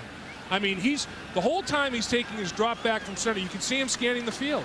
And when he hits that final step and that back foot is planted, he knows exactly where he wants to go with the football. And that's a pleasure to pass block for, believe me. And we've already got him up off the football field. That's Chris working his way to the sideline. I think the cramps are easing up a little bit, Drew. Now Missouri, they love to play man-to-man with Chris and Baker. They bottle up inside with their safeties on the run. Does Texas try to exploit Chad Chris's backup? I'd go after him. It's hot and humid. You're going to keep those fluids flowing, boy. You're going to cramp up in the second half. He'll go on the ground. Holmes in trouble. Now trying to improvise. Holmes, wow, see him. Who could score? Priest Holmes knocked out inside the 5. Oh, on his own. James Brown, the quarterback, in fact, made a block. Yes, he did. But I'll tell you what, there was poor tackling. One of the musts on this football game from Missouri was sure tackling. And watch Chatham, number 43. He should make the play. He's got him corralled. There's a clip right there by Neal, not detected. Priest Holmes changes direction of the football field. James Brown and others throw the blocks. Priest Holmes takes the ball inside the 5-yard line. James Brown trying to lead him. He just falls on top of the play. First and goal. They'll throw for it. Touchdown. They gave it back to Holmes. Yep. Let him finish it off. What a huge turnover from Missouri's MVP. Brock Olivo put it on the ground. Texas converts. Yeah, really, your most dependable football player got lit up. He got lit up, and unfortunately, it cost the Missouri Tigers. The defense took pull their necks and limit this to a field goal opportunity. Priest Holmes makes a great individual effort to set up a touchdown reception by himself the next play. Phil Dawson makes it 20-10. 48 ticks left in the first half. Priest Holmes, a 23-yard scamper. He did it all on his own. I'll tell you, tremendous upper body strength. We talked about Priest Holmes putting on 20 pounds of muscle during his rehab. Chapman just can't get there. Priest Holmes keeps him away with that strong right stiff arm, and he discards Chapman like you're shucking an ear of corn. And then he just turns it the other way. And the Missouri defensive football team over pursues. Everybody is trying to get into the action, and now everybody starts getting their peel back blocks. And Priest Holmes ends up inside the 5-yard line. And the next play, a little play action pass. Priest Holmes out of the backfield, totally wide open, touchdown. And you know, that was no accident. I think John Makovic wanted to reward Priest Holmes, who had to watch football last year as he was rehabbing a knee injury. Agreed. Missouri, instead of covering Priest Holmes with Ford, they blitzed him. And James Brown lofted it right over the blitzing linebacker's head to Priest Holmes. He vacated that area of coverage on a blitz, and James Brown made him pay. Perfect call into that blitzing outside linebacker. So Missouri, after the turnover, sees a 3-point game turn into a 10-point game. Well, I'll tell you, Missouri tried to stay conservative. Brock Olivo, who you can see right there, they tried to just let him run the football, run the clock out. He fumbles it. Now they may have to run a 2-minute drill and air it out a little bit. Kenyatta Williams paused for a moment. He'll come out. And he'll tumble over the 20 to the 21-yard line. And there are 43 seconds left in the first half. Kent Scornia back on the field. He has handled things the last 3 drives for Missouri. And this is what Larry Smith said about playing a perfect game. He said, we're not trying to play a perfect game. If something bad happens, we can't bury ourselves. We need to keep after it for 4 quarters. You've pointed that out. I guarantee you that will be the thrust of his conversation with his team at halftime. Oh, there's no doubt about it. But if Michael Adams catches the touchdown pass, we got a real problem for Missouri at the half. Ron James, the fullback, dropped by Casey Hampton. You know, Chris Akins is a manhole cover with legs. He's 6'1", about 295. His backup is a true freshman, 6'1", 3 bills. Yeah, and Drew, you know what? Football is a game of leverage, and you try to get under the other guy's pads, and the low man wins. Well, you're going to have to come off the line of scrimmage on your knees to get under a guy that's 6 feet, 300 plus. I mean, that's impossible. You come off on your knees, all he's going to do is bloody your mouth. So all you do, you got to double team these guys. I mean, they're just such a load in the middle. And you don't get a body like that missing meals. No, absolutely not. No question about it. That'll do it for the first half. Missouri surprising Texas a little bit. They've hung around. John Makovic's team, 8th ranked in the nation. They lead at the break 20-10. In the Big 12 opener for both schools. And we go downstairs to Lisa Miloski. Lisa. Thanks, Drew. Coach, a very exciting first half, but I think the Missouri Tigers may have given you a little more than you expected. Well, we knew they were a good football team. We've made some mistakes, haven't capitalized on them, and have given them the ball in some good field position. We got field goals instead of touchdowns. But the last drive here, great run by Priest Holmes to give us some score. A look ahead to the second half. We have to get out, and defensively, they hit us up the middle with some runs. We definitely have to shut that down. Okay, thanks a lot, Coach. Good luck second half. Back to you, Drew. All right, Lisa, calm, cool, and collected. John Makovic looks like a banker. Great coach. Yep. Texas, 20-10 over Missouri. We go to our College Football Today studios, and Randy Sparagi. Randy. The first half has been brought to you by Dr. Pepper and your local Dr. Pepper bottler. By Head & Shoulders, because great hair can't have flakes. And by Discovery Channel. Explore your world. A competitive first half, 8th ranked Texas leading Missouri. And Lisa Miloski is down on the field with the head coach of the Tigers, Larry Smith. Coach, a great first half. The Missouri Tigers outrushed the Texas Longhorns. A great performance. You had to be very pleased. Well, we played really hard, but those turnovers really hurt us. We eliminate those turnovers, it's a different ball game, but it's still, we're right in it. And we just got to go out and play our butts off and do a job. Thanks a lot, Coach. Good luck second half. Back to you guys. All right, Lisa, thank you. And that's exactly what they wanted to be. Right in it to begin the second half. They would have preferred, obviously, to be down by 3, Dave Lapham. They're down by 10 instead. Let's take a look at some of the pictures from the first half. Middle second quarter, Ernest Blackwell, the 250-pound fullback, got his pads squared, made a 21-yard jaunt to the end zone to bring the Tigers within 3, 13-10. Well, Texas was frustrated. Yeah, they were, and Texas tries to answer, and Michael Adams doesn't control the football. Long pass down the middle, he's got the cornerback beaten, safety's nowhere to be seen. No catch. Big play opportunity not executed by one of the tremendous skill players. Priest Holmes then comes back, though, and he answers the challenge. Look at the stiff arm here, Drew. This guy's got long arms, and he's got tremendous musculature in his upper body, and he just threw Chapman around like he weighed 70 pounds, reversed his field, and he takes it all the way down inside the 5-yard line. The Missouri Tigers over pursuit. Texas starts to get the peel back blocks. Priest Holmes tries to pick up his quarterback, James Brown, to throw a touchdown pass. Ultimately, the play goes inside the 5-yard line to set up his own touchdown the next play, Drew. Not bad, Dave, when you lose Sean Mitchell for the ball game with a hip pointer and you can bring in a Priest Holmes. You're right, the depth. You know, Sean Mitchell, let's talk about some of these skill players. And, man, is the weather going to get nasty here, Drew. The wind's blowing in. I don't see Annie M. I don't see Toto. And I'll tell you what, but the wind is whipping. Hey, you know what, big fella? You might have to grab onto me. I'm telling you, the flying nuns up here. I don't want to blow away. Man, it's a swirling wind. There's thunder and lightning. We can see lightning on the horizon. There's going to have to be somebody to hold the football in this kickoff.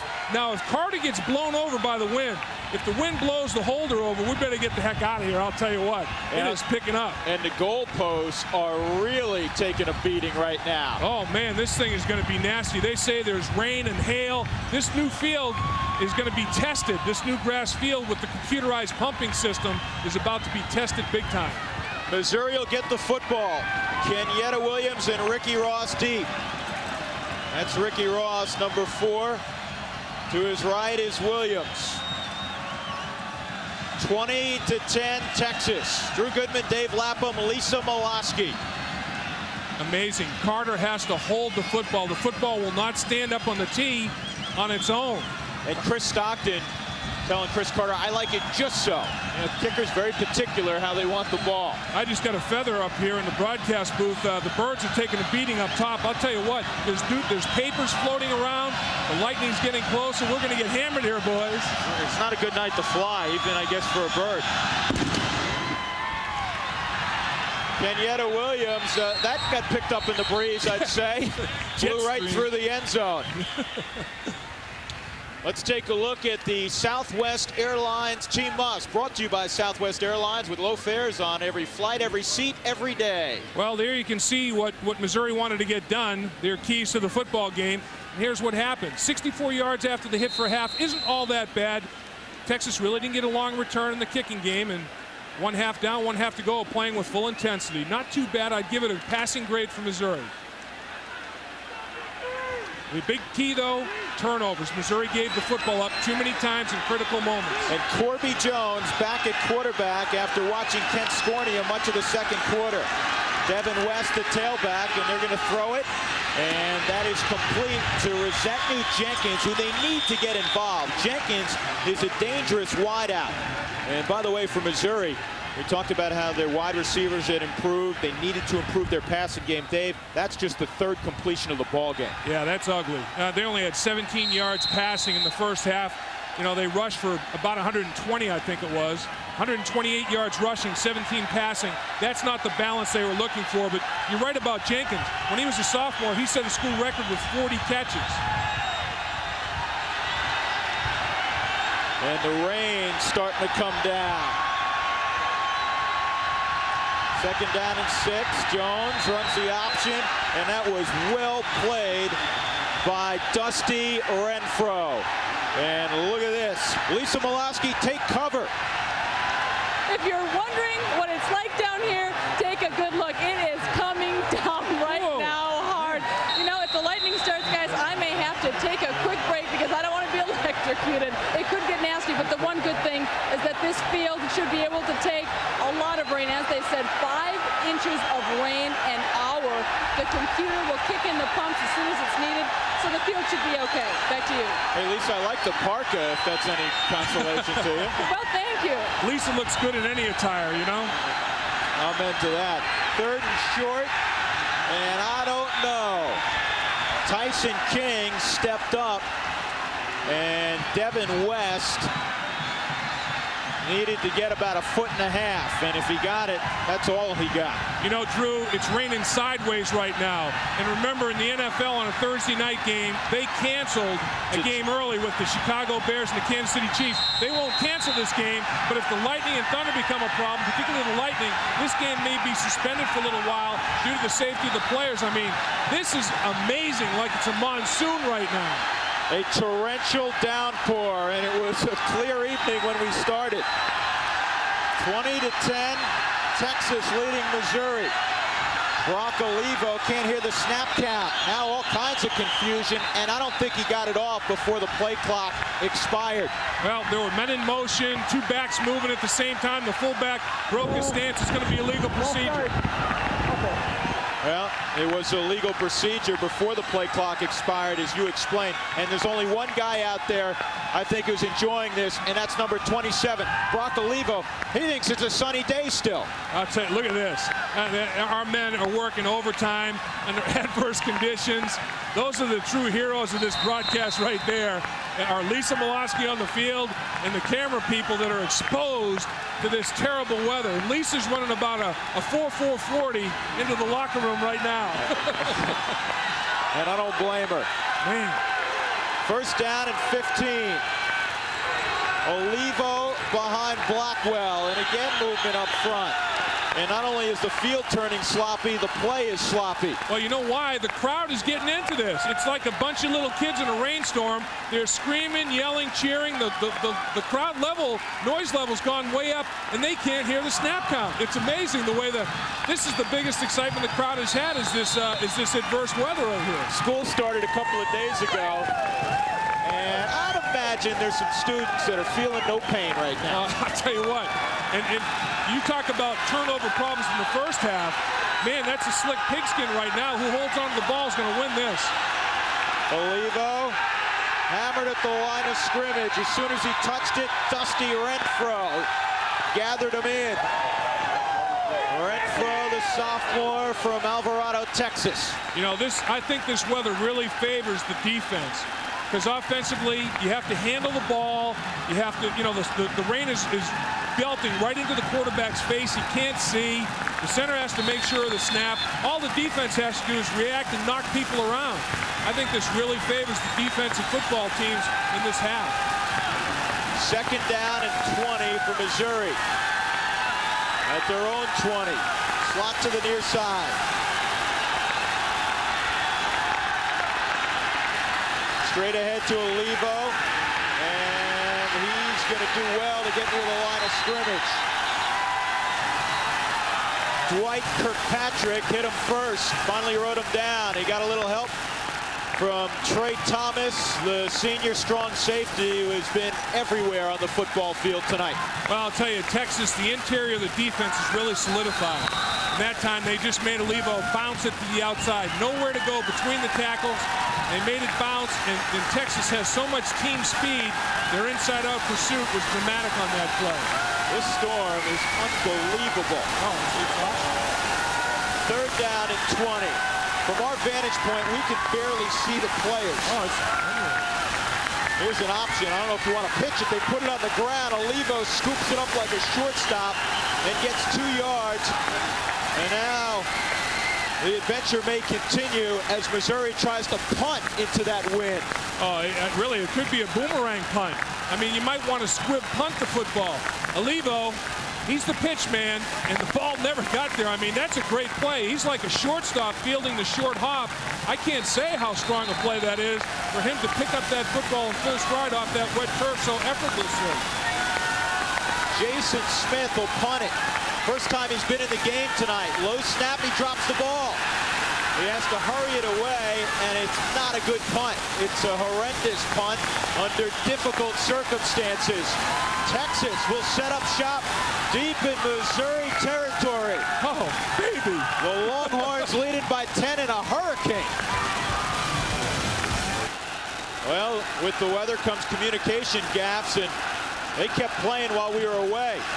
2 plays, and Texas got a big run from Ricky Williams to get to the 20. First and 10, James Brown scrambles for a couple before he was gathered in by Steve Erickson and Jeff Marriott.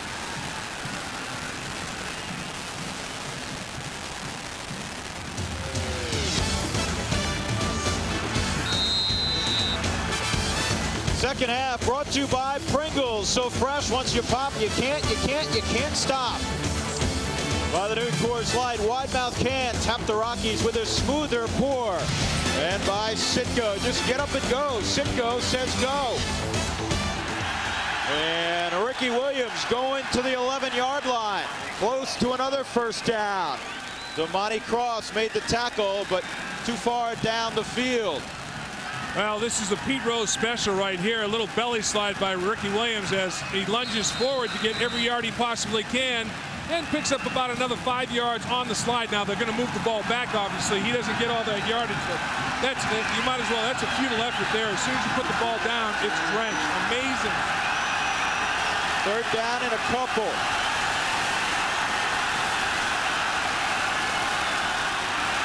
Williams, see ya. Touchdown, Texas.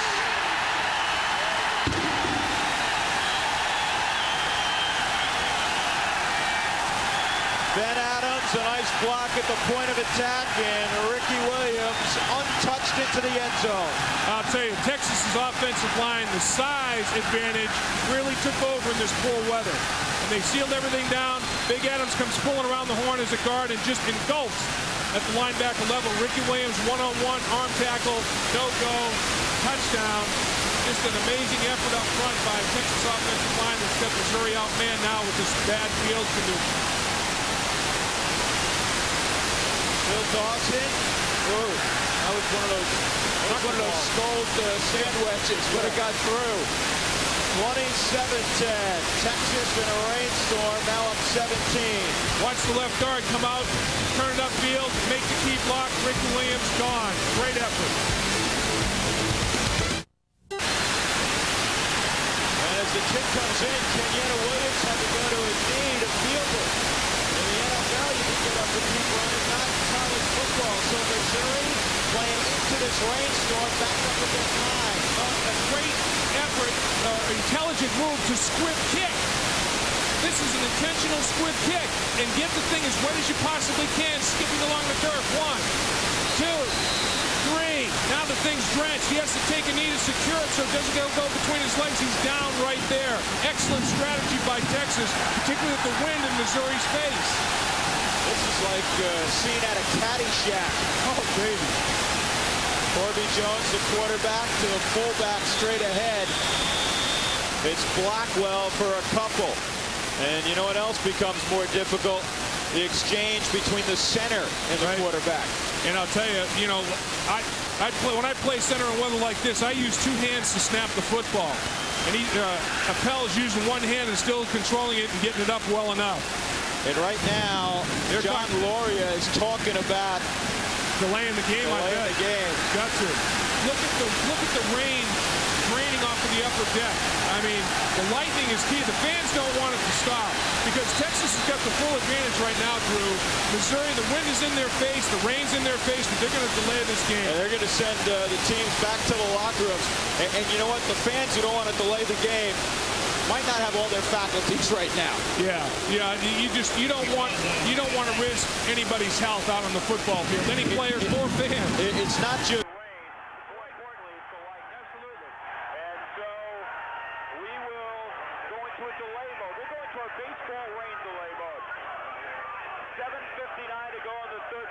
Texas in control at Austin, 27-10 over Missouri. You know what the biggest key to this game turned out being? The coin flip. Because when Texas came back out, they were able to put the wind at their back and the rain at their back, and both elements in Missouri's face. And when the wind is blowing, it hurts one team and helps the other. Texas took full advantage. Missouri could do nothing.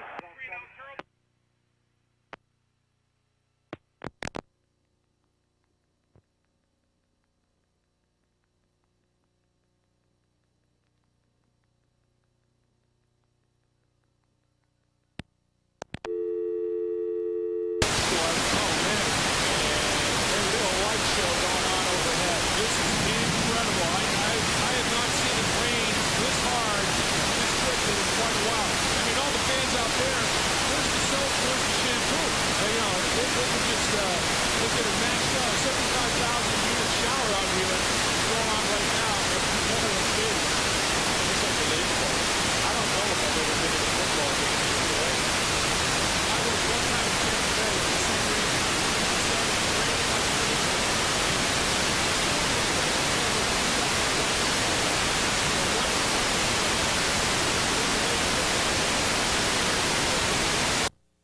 by 17, a rain and lightning delay in Austin.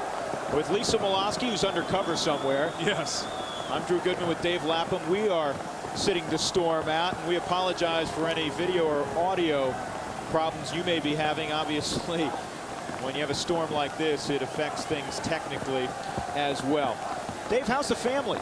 Back to Austin, Texas. Drew Goodman, Dave Lapham, Lisa Molosky. We're going to play football again after a delay of more than 45 minutes. Texas leading Missouri 27-10. The light show continues, but fortunately it is now off in the distance. This is how difficult the circumstances were at the start of the third quarter.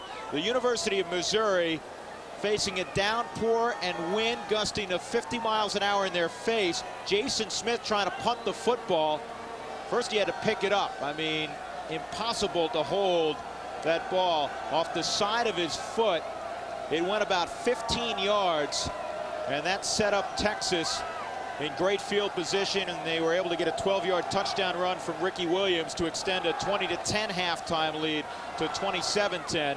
And here is Ricky Williams. And Ben Adams, 79, out in front. A great lead block. He just engulfs the linebacker level, and Ricky Williams busted for a big lead. And boy, it's amazing how the coin flip and weather conditions became such a huge factor. It was a perfect snap from the deep snapper. Punter couldn't control the grease pig, and that led to the shank punt. A lot of people in the crew, Dave, very disappointed in Lisa Molosky because she was nowhere to be found once the rains came. And we're going to get a little update now from Lisa as to what she was doing the last 45 minutes. Yeah, Lise? you're wondering where I was. Well, I was underneath hiding from the lightning since I am plugged into a lot of different things down here on the field. Oh, you coward. Oh, I was very cowardly. But I did talk to Sean Mitchell, who was underneath. Of course, he won't be playing in the second half with that hip pointer. I said, Sean, you must be very disappointed that you can't finish out your first game. And he said, well, I'm disappointed, but he said, but you know, with the rain and everything, so I don't think he minded missing the rest of a, well, we shouldn't have a lot of mud, but it will be very wet on the field. I also talked to Gary Darnell, the defensive coordinator. He was walking in, they were soaking wet, and he looked at me and he said, Lisa, how many football games have you been to? Have you ever seen anything like this? And let me tell you guys, I've been to many, many football games. As you know, my father's a football coach, so I've seen many, nothing like this. Nobody's seen anything like this. By the way, Lisa, Dave and I noticing that your hair is very dry, and also those very fashionable shoes you're wearing, which I have to get a pair. I don't know if they have them in your size. Guys, a lot of people have been asking me how I've been protecting these shoes, and I'm going to tell you they're my favorites, and I'm a little bit ticked off that they're soaking wet. But I'll tell you what, I've got someone more important here to talk with, Doug Wilson, who's in charge of keeping this field high and dry. Doug, I'm telling you, is this a test or is this a test? How did everything hold up? Well, I think right now we're in pretty good shape. We've, you know, the vacuum pumps have been running. We don't have really any standing water anymore, and I think you'll see they'll have pretty good footing. I think we'll be in good shape. You know, I talked to a couple players underneath, and they told me that this is nothing new. They've been getting downpours like this all week long, so you guys were prepared. Yeah, the 2 times that they've come out here, it's rained, you know, extremely hard, so they're used to it, and I don't think you'll see any kind of problems with their footing or anything. Thanks a lot, Doug. Thanks for joining us, and keep this field dry. All right, thanks. All right. Hey, Lisa, I don't know if you can still hear us. I'm sorry, I can hear you. Okay. Did the players change their footwear? Okay, I'm going to ask Doug, do you know if the players changed their footwear? Have you seen them come back out? Do they need to? No, I don't think, like this field won't be much different than what they just left from. It's just a little bit more damp, but there's really no standing water on top or anything, and it's designed for this, you know, for this special occasion. It's designed just to do this, so I think they'll be fine. Excellent, thanks a lot, Doug. Okay, Lisa, guys, there we Lisa, one more question or one more comment. You still have that athletic ability. You were running a 4.440 out of that lightning. You still have the quickness, there's no doubt about it. I certainly do. Let me tell you, I'm not going to tell you what my fastest time was, but I broke my record in the 400. A personal record, yes. That's right. Hey, Lisa, thanks. Okay, we'll be back. You got it. 7:59 left in the third quarter. Again, Texas at home, leading Missouri 27-10. Now, when we left you almost an hour ago, it was 2nd and 8 for the Missouri Tigers at their own 11-yard line. And again, the biggest difference in this football game, and granted, Texas was up by 10, but Missouri got the worst of the weather. Right. There's no doubt about that. As we said a couple of times, the fact that Texas could decide because of the coin flip to start the game, they could decide what end zone to defend. They took the wind and the rain at their back, put both in Missouri's face, and it ultimately extended their lead in the football game. Mother Nature played a huge, huge part in the third quarter of this football game. Yes, it did. Well, here we go. After the rain delay, Missouri, Texas back on the field. We had 70+ thousand to begin, and many are filing back in. And the amazing thing is, during the rain delay, there were very few taillights in the parking lot. Yep, I think some people might have gone to their cars for protection from the rain, but they're coming back into the stadium. None of them left the ballpark. 2nd and 8 at the 11. Corby Jones is the quarterback, Devin West, and Ernest Blackwell the fullback. 2 tight end formation. West gets maybe 2 yards, dropped by Tyson King, the leading tackler for Texas the last 2 years. Officially a 48-minute weather delay. Well, you know what, Drew? This proves to me, with the improved technology of these grass fields, with these vacuum pumps and everything, there's no reason to have artificial turf anymore. The biggest reason to have them was to be able to play under those weather conditions. They've perfected grass fields. Get rid of all the artificial turf fields. I second that. 3rd down and 6. Jones on a long count. Ooh. And West hauls it in and may have gotten enough for the 1st down, but boy, did he ever pay for that reception.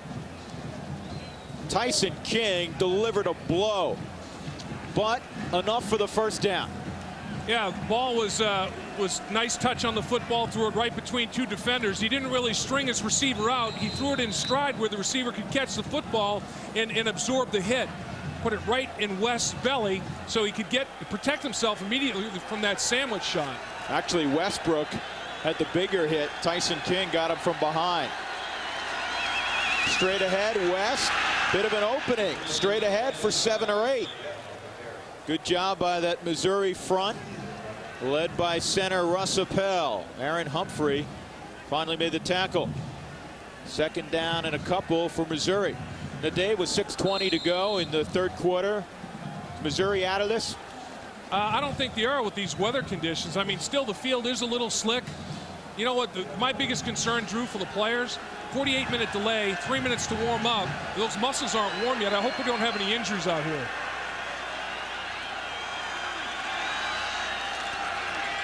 Corby Jones gives to the fullback. Blackwell will have a 1st down to the 31-yard line.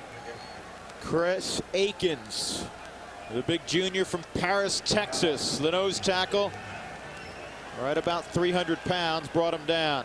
You know, one thing that still is critical in this weather condition, even though the rain has stopped, the field's a little moist. Good snap by Appel, and he gets into his block on Akins. I'll tell you what, Appel is going to get some nod as an all-conference center based on the way he's playing against Akins tonight. He's handling the snaps well and executing his blocks. And he gives away 40 pounds. Jones on the option, gathered in by 95 Gray Mosier, also Tyson King in the neighborhood. And the ball came loose late, but the official points the way of the Missouri Tigers. Well, Missouri still are making more gains in the ground attack than they are in the air. Right here, the play is made. Watch the action, watch the pursuit, watch him separate from the blocks. He gets double teamed, separates from the block, and pursues inside out and makes the hit. Pretty good effort right there. That's good hustle by a defensive end to defeat a double team block and get involved in the play. Nice job, Mosier. Nice play by the guy they call Country. He's a team roper, a rodeo guy. 2nd down and 7. Jones straight back. Underneath he throws, and Devin West had to dive for the football. And there's a perfect example. That should be an easy completion. Well, you have to make it easy on your receivers to catch the football, particularly if you go into running backs out of the backfield. He doesn't look as comfortable taking his drop, delivering the football, just not as smooth mechanically. Still struggling a little bit, although they say his mechanics have improved dramatically from last year when he completed only 33% of his passes, 4 interceptions, no touchdowns. Latter stages of the third quarter, 3rd down and 7. They need the 42-yard line. Play action for Jones. Pressure. And he flipped it again in and out of the hands of Devin West. So Missouri will have to punt the football to Texas. Now this is where it gets a little bit dicey. The kicking game, you have to have a good deep snap. The football still will be a little slick. We saw as we came back from the half in the torrential downpour, couldn't handle a perfectly good snap. Sabo will probably handle this one a lot more easily, and then securing the punt as a return man is important also. Vince Sabo, pressure coming, it's blocked. That'll be a touchdown for Texas. It's Westbrook. Bryant Westbrook, the big play man, the All-American candidate. Well, what Westbrook did and the Texas coaching staff decided to try to make a big play on special teams. That was a must in the football game for Missouri. They could not give up a big play in the teams. Right here is where Westbrook, he was out as a kill man, and he worked his way back in, rushed, blocked the kick. He just left his kill man on the perimeter. Westbrook came in clean. Initially, he lined up on the kill man, came in unblocked, peeled it right off the punter's foot for a touchdown. And he got the room service hop. Bryant Westbrook gets in the end zone, and Phil Dawson missed the extra point. So it is 33-10. And Westbrook celebrating on the sideline. His original intentions was to leave Texas after his junior year, go to the NFL. He decided to come back for his senior year, and he's off to a great start. He's had several big hits in the secondary, and this block punt finished off with a 35-yard run for a touchdown. To create a source of energy is healthy. The Horns are hooking them, 33-10. They extend the lead over Missouri. Chris Stockton will kick it deep. Kenyatta Williams at the 10. And Williams spins to the 34-yard line. Let's diagram this punt block from Westbrook. Well, Westbrook's lined up all the way in the outside of the field. He's covering the kill man. At the last minute, he decides to leave the kill man, work his way inside, and then rush the punter. Now, Sabo, the punter, saw it quickly enough. He could have audibilized and thrown a touchdown pass. Nobody's covering the outside man. Westbrook takes it off his foot, gets a gracious bounce, and takes it into the end zone. They rolled the dice, and they came up big, big winners. 34-yard line, Jones, Blackwell, and West behind him in the eye. Now Missouri really has to play catch-up. And the ball was tipped and never did get to Bill Lingerfeld. Let's visit with Lisa Molosky. Lisa, what do you have? Thanks, Drew. You know, when I talked to the ball players during that rain timeout, they told me, as I mentioned before, that they have practiced in this rain all week long. And they said when it first started raining, they all got really pumped up. Well, it's evident they're pumped up again. They feel they have the advantage right now. Well, they certainly have the advantage being up by 23 points. And for Missouri, they're forced to do something they don't do well, throw the football. That's right, play catch-up. Corby Jones, nothing doing on the option. Anthony Hicks stepped up and made the play defensively. Well, what's going on now is Texas is just pinning their ears back and getting up the football field. They feel that Missouri's going to have to throw, so they're in a very aggressive posture in the running game also. Just get up the field and disrupt. And they're making plays in the backfield. I mean, that time the line of scrimmage was reestablished backwards. Missouri didn't capture it at all. Texas got all the penetration and disruption. 3rd down and 9. About 9 3/4.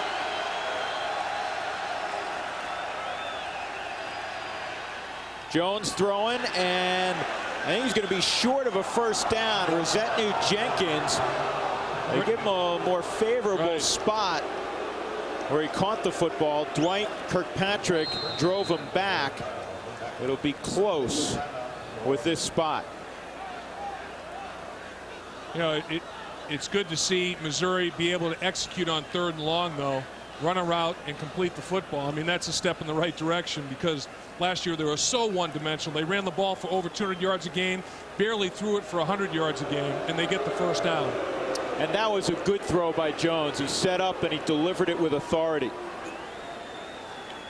What you got going on here is Texas, by call of the defense, they gave a cushion.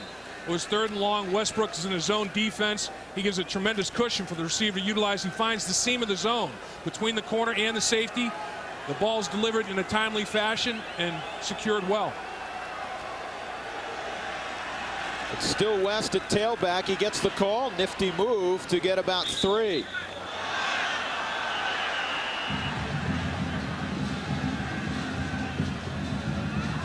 Let's take a look at the numbers for Missouri quarterbacks throwing the football. Corby Jones 4 for 9. Scornia 1 for 3, though he did lead Missouri down the football field. He spent most of the time handing it off to Ernest Blackwell, who scored from 21 yards away. But again, Dave, they have to be more productive in this portion of the game. They have to get greater balance. Larry Smith knows it. No question. The offensive unit knows it. Scornia had that key center quarterback exchange problem, too. Here's Rosetnew Jenkins. He has the ability to make you miss. That was a first down across midfield to the 45 of Texas. 3rd catch for Jenkins. Now, bear in mind that Jenkins, his sophomore year, had a 40-catch season, and then he got injured last year, and it really hurt the Missouri Tiger offensive passing attack. The leading receiver on the football team was Brock Olivo out of the backfield, and Drew, where is Brock Olivo? There he is on the sideline. He has not played much tonight. And this is not by design to not have him play much, but they want to work Devin West in there, not only because West has ability, but they want to keep Olivo rested. And there is Devin West running for about 10 yards. Inside the 35-yard line, he should have another first down. Chris Carter, the free safety, dropped him along with Tyson King. Well, a good call, because the Missouri coaches realized that Texas is just teeing off. And Missouri, they figure Missouri is in a catch-up frame of mind. They run the draw, and the Texas defensive linemen are up the field pass rushing, and the ball is in the fullback's belly underneath them before they can recover. It's a nice pickup by the fullback for a first down. Again out of the eye, it's still West and Blackwell. Play action pass. Jones gets it away. Jenkins breaks the tackle. He can run to the 15-yard line. Missouri moves the chains again. Chris Carter downfield made the stop. 4th catch now for Rosetnew Jenkins. I think it was Taji Allen that missed the tackle. And, you know, what you look for is the old yak, yards after catch. And the quarterback, little bootleg, little play action fake bootleg, and it is. It's Allen that misses the tackle, and it allows Jenkins to pick up an extra 12 yards due to the miscue. I always thought yak meant something else. Yes, yards after catch, yak.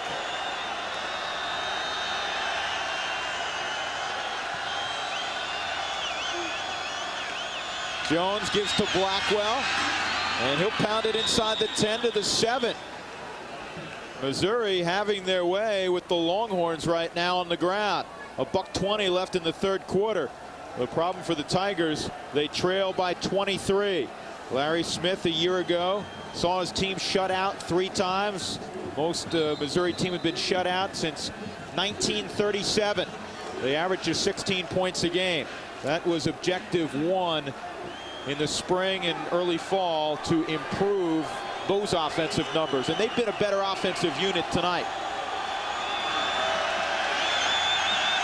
Jones will check off. 7 defenders on the line of scrimmage. Here's option, ball on the ground, and it's Texas football. 5th turnover of the ball game for Missouri.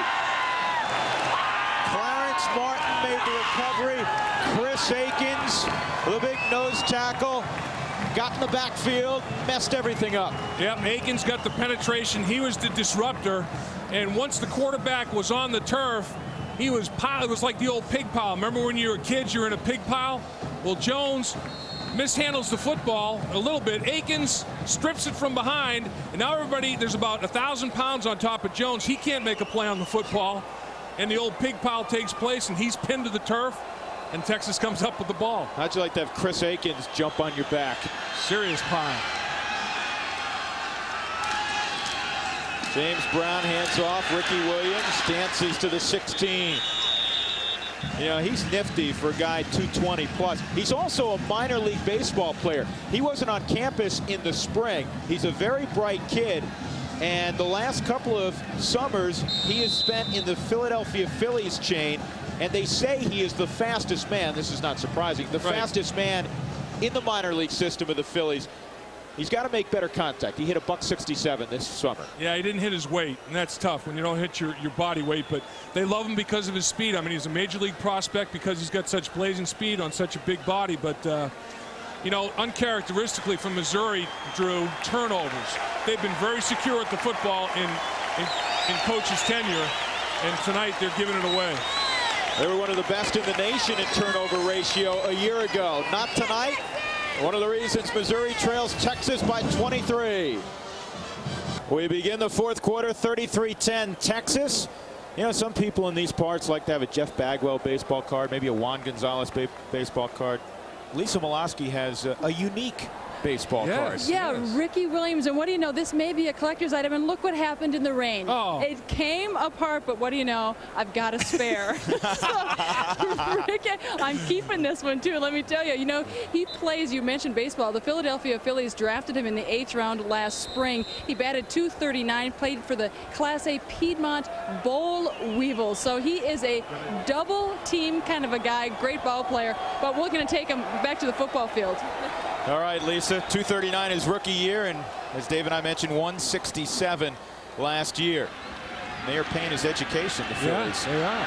James Brown scrambles out of trouble. He's got real estate to the 33-yard line. Chased out by Joe Love. Was a whole bunch of family in attendance, and I guarantee you they are still here despite the weather. No question about that. And you want to see some jackhammer feet? Watch how quick James Brown's feet are. Separates from the line of scrimmage. I mean, he's moving gangbusters. This is super slow-mo. Rolls to his left, nowhere to go. Now he decides, defensive lineman chasing me, I'm going to run faster than I can. He's picking him up and putting him down. I mean, he's up on the toes, up on the balls of his feet. This guy can run. He is a double threat.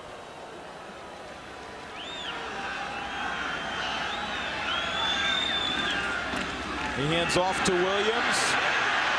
And the baseball and football player swivels for 6, but a flag came down. The umpire threw it, and that generally means holding on the offense.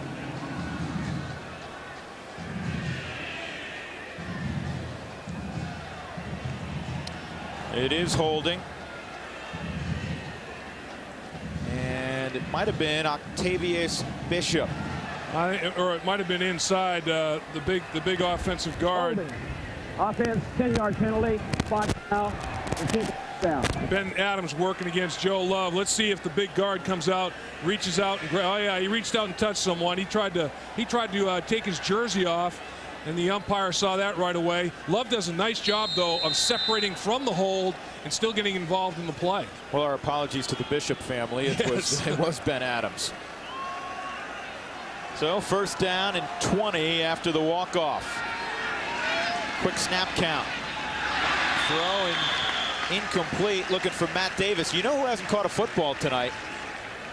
The academic All-American tight end Pat Fitzgerald, the 230-pound senior who was a preseason All-American. He's listed among some scouting services as the top tight end in the country.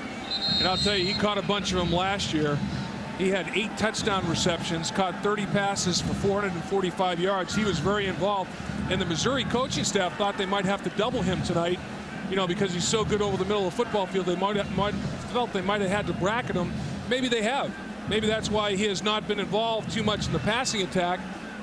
Another guy. When you look at their skill guys, Dave, it's an embarrassment of riches. Oh, it is. They line up 4 tight ends deep. They line up 6 or 7 wide receivers deep. And Sean Williams goes out with an injury. Priest Holmes has had a big football game, stepping in for him. Yep. Not to mention Ricky Williams and James Brown. 2nd down and 13. Blitz coming. It's a delay. And Williams puts his hat down and gets 3 or 4.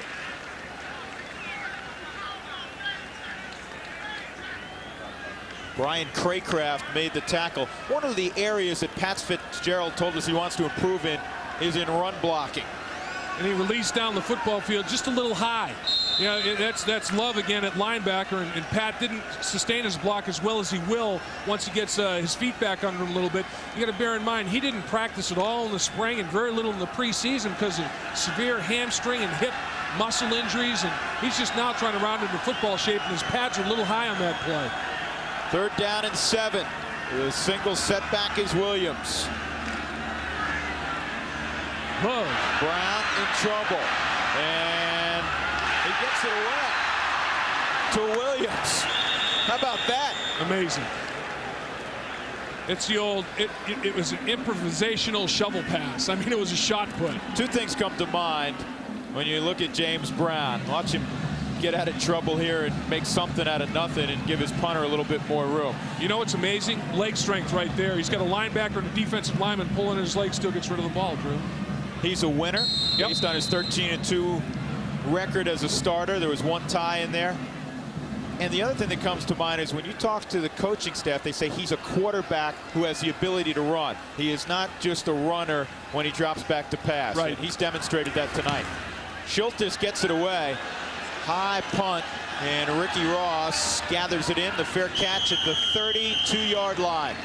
33-10 with 12:51 to go in the 4th quarter. Missouri trailing Texas. It's coming. Pulled away from Missouri 33-10. The Performer of the Week is brought to you by Power Bar, fuel for optimum performance. And Pat Fitzgerald has combined athletics and academics.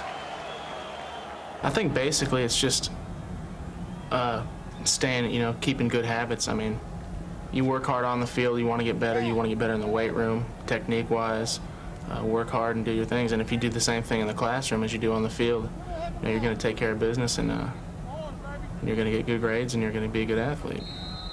Well, I'd say he had good grades. He had a 4.0 in the spring. He's a marketing major. And Kerry Cash, who's been a very good tight end in the NFL, he has the record tied with Pat Fitzgerald. Missouri with the football at their own 33. Jones. Oh. And he's hit from behind. Loose football. Now they're going to say it's an incomplete pass. Bryant Westbrook again. Coming off the corner on a blitz. Got there. Well, the fans are booing. They're wanting a fumble, but his arm was coming forward. He was in the throwing motion, but Westbrook on the blind side came on a cornerback blitz. Same type of thing that he did on the punt. He vacated his receiver and came on the blitz. And Jones had no idea it was there, and he took it out of his hand. Boy, it's close, but Jones was in the throwing motion. Watch the elbow going forward. He's in his throwing motion. He swiped the football away. Incomplete pass, no fumble. Still no Brock Olivo. Kenyatta Williams is checked into the backfield, and in front of him goes Ron James.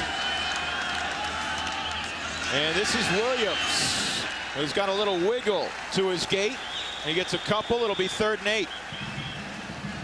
Dusty Renfro, another one of those inside linebackers. They don't get a lot of play. Tyson King has gotten some publicity, but with that outstanding secondary, and as I said earlier, the manhole cover with legs up front, Chris Akins. Right. They get all the pub, but those 2 inside backers make a lot of plays. Oh, they really do. I mentioned earlier the key to success in a defense is to be solid up the middle at the defensive tackles, middle linebacker, and safety spots. And Texas pretty well stocked in that area, although Missouri has done better than I thought they would running between the tackles.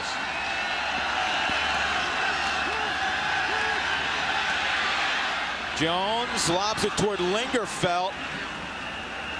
Actually, this is Jake Stuvey, the backup tight end, and he made a nice reception. very close to a first down at the 42. He needed to get it right over the 42. Well, Texas plays a lot of zone defense. You can see they're in the little umbrella configuration here. Everybody will drop back into their zone. The mandate for the receiver, playing a little bit soft coverage as Westbrook, is to find a little seam in that zone. Runs by the linebackers in front of the safeties. Completion, measurement for first down. Stuvey's a sophomore from Kansas City, and you see they're a couple of inches shy. And down by 23 points with 11:54 to go in the game. I don't think there's any question that Larry Smith will go for it. You see a great number of freshmen, sophomores playing for Smith, and there's very few players left from the previous regime. He has recruited speed and more size, and they're buying into Larry Smith. He was just given a contract extension at Missouri. Both coaches, Coach Makovic did, as well as Larry Smith, and they're good friends, and they'll be in the profession for a few more years. And Coach Smith has taken his Missouri team to Wentworth Military Academy the last 3 preseasons and built some team chemistry. And Jones does it himself. Talk about the leg drive of James Brown and the strength. They're actually similar in physique. They are. I mean, this is an athletic quarterback, but whereas James Brown can hurt you with his feet and his arm, Jones at this point in his career hurts you a little bit more with his feet and trying to improve that technique with the throwing arm. Take a look at little root hogging going on here as Akins tries to get up the football field. Appel does a nice job of getting underneath the defensive line, getting a surge forward so his quarterback can cozy on behind him for the first down. Jones fakes the option. He's got room to run if he wants to, and he will. And he loses the football. Fortunately for Mizzou, it goes out of bounds. Corby Jones got enough for a first down across the 50 to the 47-yard line of Texas. Bryant Westbrook again made the contact. What a ball game he has had. Watch number 64, the offensive tackle for the Missouri Tigers, stay with his play. Well, we lost him a little bit on that action, but he made the cut block that sprung Corby Jones to the outside. I'll tell you, Chris Meredith does a nice job. Take a look at him on the outside right here. There's the key block right there as he cuts the defender down and springs Jones to the outside. Kenyatta Williams met in the backfield. Tyson King got there around the same time that Williams took the handoff from Jones. It'll be a loss of 3. And there's a player down for Missouri. It is Williams.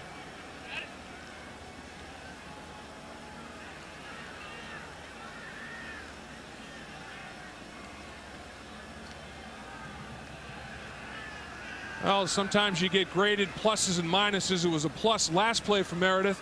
This time starts out pretty well, but does not sustain it, does not finish his block.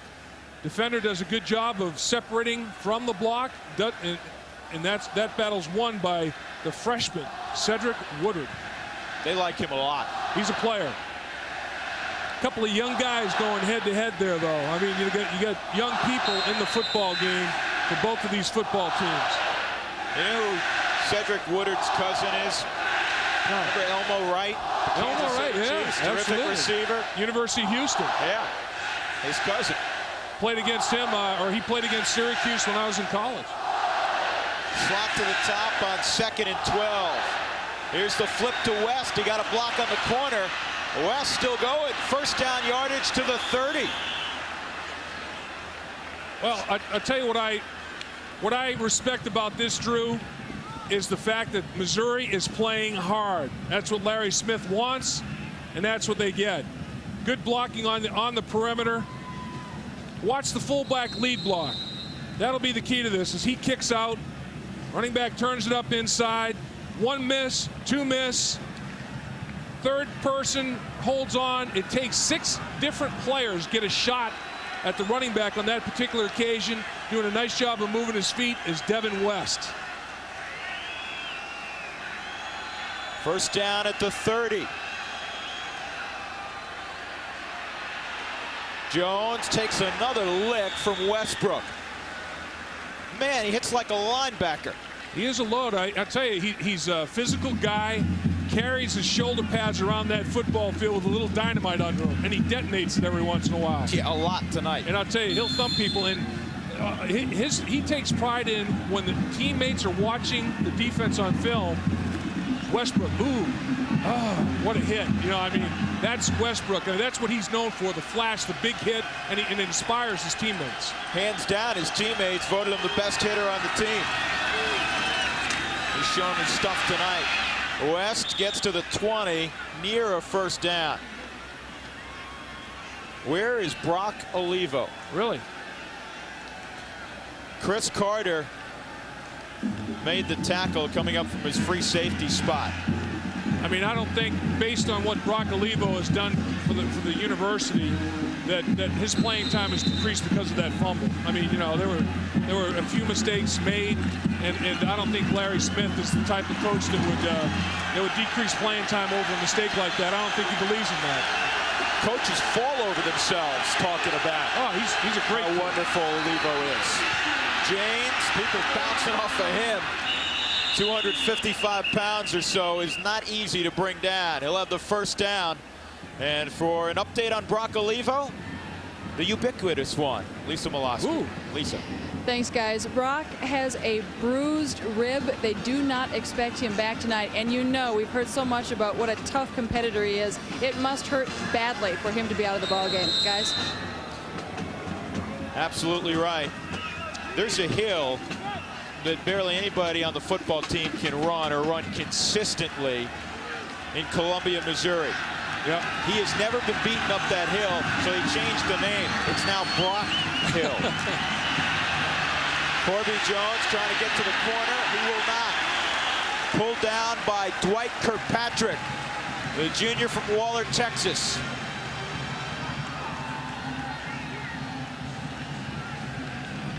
Westbrook tries to get involved in this play, drops into zone coverage initially, makes the run read, tries to come up and get involved, and he overshoots it. I mean, basically, he sold out into space. He didn't wrap his arms. Not very good form in that tackle, and he knows it. He said, that's a bad one. They won't be oohing and ahhing the film. They may be making fun of me a little bit on that effort. Jones, by the way, tonight, 42 yards on 14 attempts. It's second down and 10. 7:44 to go in the football game. 33-10 Texas. Jones pumps, throws end zone, and tried to get it to Stuvey. And a pretty good play by Chris Carter, the free safety, to break it up. This secondary for Texas is good. The Missouri secondary is good. Kansas State in the Big 12 has an outstanding secondary. Boy, look at all the team speed that Texas has. There were a half a dozen defensive players, including defensive linemen, using the sideline as a 12th defender. A lot of people involved there. Texas, nobody's on the ground. Everybody's on their feet and running. And that's pretty good coverage, pretty good defense. Westbrook's on his man like fly paper. He's all over it. Great coverage down the football field. 3rd and 10, Corby Jones will call a timeout. 7:34 to go in the fourth quarter. Texas 33, Missouri 10. And while Corby Jones walks to the sideline and Brian Westbrook looks for a water bottle, we'll do the same. Back in a moment. Line brought to you by Southwest Airlines, with low fares on every flight, every seat, every day. Well, we had a third quarter rain and lightning delay. Never seen that before in a football game. Saw one canceled in the preseason, the Chiefs and the Bears. We mentioned that. 13 points for Texas off of 4 Missouri miscues. And Missouri continues to struggle throwing the football. They have a big 3rd and 10 here. They need the 7-yard line. End zone shot. Jones has a man, and he just laid it up there too long. Trying to hit Ricky Ross. Tajay Allen was beaten on the play, but the football never arrived. That's the second time that Tajay Allen has benefited by a ball that wasn't delivered probably the way it should have been. There was enough separation, a little bit too much air under the football, underthrew it, didn't come off his hand cleanly enough. Tajay Allen really the beneficiary of a poorly thrown football, because a pattern was run pretty effectively. That could have been a touchdown by Ross in the corner of the end zone. Ross and Murchison come to the near side. 4th and 10. Missouri has to go. Texas showing blitz. They come with it. Jones, end zone, Murchison. Didn't hold on. They turn it over on downs. Taji Allen, pretty tight coverage that time. Really, that goes in the book as a pass defense. That's nice effort by a defensive back. He timed his collision with the receiver exactly as the football arrived. This ball is pretty well thrown. It's delivered well, leads the receiver enough. Taji Allen doesn't have his head turned yet, but he plays the receiver. Actually didn't touch the ball, but just disrupted, I guess, the vision enough. Really, honestly, should have been a touchdown catch. I mean, that ball is thrown as well as it can be. Murchison just couldn't corral it. Corby Jones looking for the penalty. So Texas has the football, and breaking into the open field is Priest Holmes, trying to get rid of the fly that is Shad Chris. And give Chris credit. He gives away about 50 pounds, and he hung in there. I'll tell you what, the Priest Holmes used his stiff arm on the big redirection route that he ran to set up his touchdown in the first half, and he knocked the linebacker Chatham down like nothing. Showing some strength here as a defensive back, locked under Priest Holmes' jersey. Priest Holmes tried to stiff arm him a half a dozen times, and Shad Chris had no part of it, wanted no part of it. He looked like a fighter taking 6 or 7 jabs to the head. Right. That wasn't a stiff arm, that was a jab. Good tenacity by Mr. Chris, though, no doubt. If you're just joining us, Sean Mitchell, the 1,000-yard runner for Texas, went out early in the football game with a hip pointer. So Priest Holmes has seen a lot of action. There's a throw for a first down to the 39-yard line. Wayne McGarity in front of Shad Chris. Well, there's an All-American up front, Dan Neal for the University of Texas, who is the leader of the Hogs between the hash marks. And he sets up at the right guard position. Look at him lock out. He's basically bench pressing the defensive lineman, and he can bench press 450 pounds. Got good feet, squats, separates, sits down. Pretty good job of pass protection up front. No penetration into the pocket by the defensive lineman. Nice job by Neal. He's won the Ironman Strength and Conditioning Award 3 times at Texas. He was hurt this year. That's probably the only reason he didn't win in his senior campaign. About 6 yards for Priest Holmes there. The senior from San Antonio.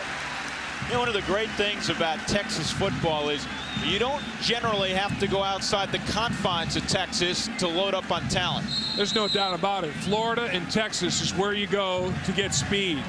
And Coach Makovic has got the recruiting lines wide open now, and they're flowing freely to University of Texas. They are so deep at the skill positions with so much speed, and it trickles down to special teams as well. This is Williams, and Williams shakes free. What a job by Ricky Williams, still going. Wow. Oh, man, what a run. Jeez. That was an equal opportunity job. He gave everybody on the defense an equal opportunity to tackle him, and nobody could. Well, that was one of the musts, as we recall from Missouri, was sure tackling. And it wasn't very sure on this particular rush by Ricky Williams. Of course, you got a tiger by the tail right here. You can't arm tackle Ricky Williams. And that's what's taking place right there.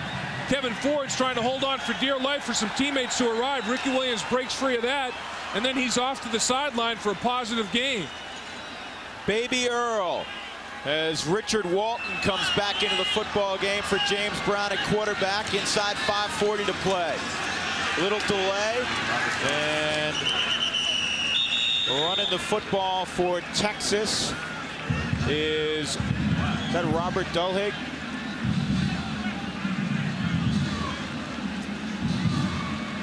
You know what happens late in the football game in a blowout? You have some double jerseys out there, guys with the same number. It's Jared Coleman, actually, wearing 29. He's listed in the guide as number 34. So Jared Coleman carried the football. And he remains in the backfield. Walton to throw. Dropped by McGarity.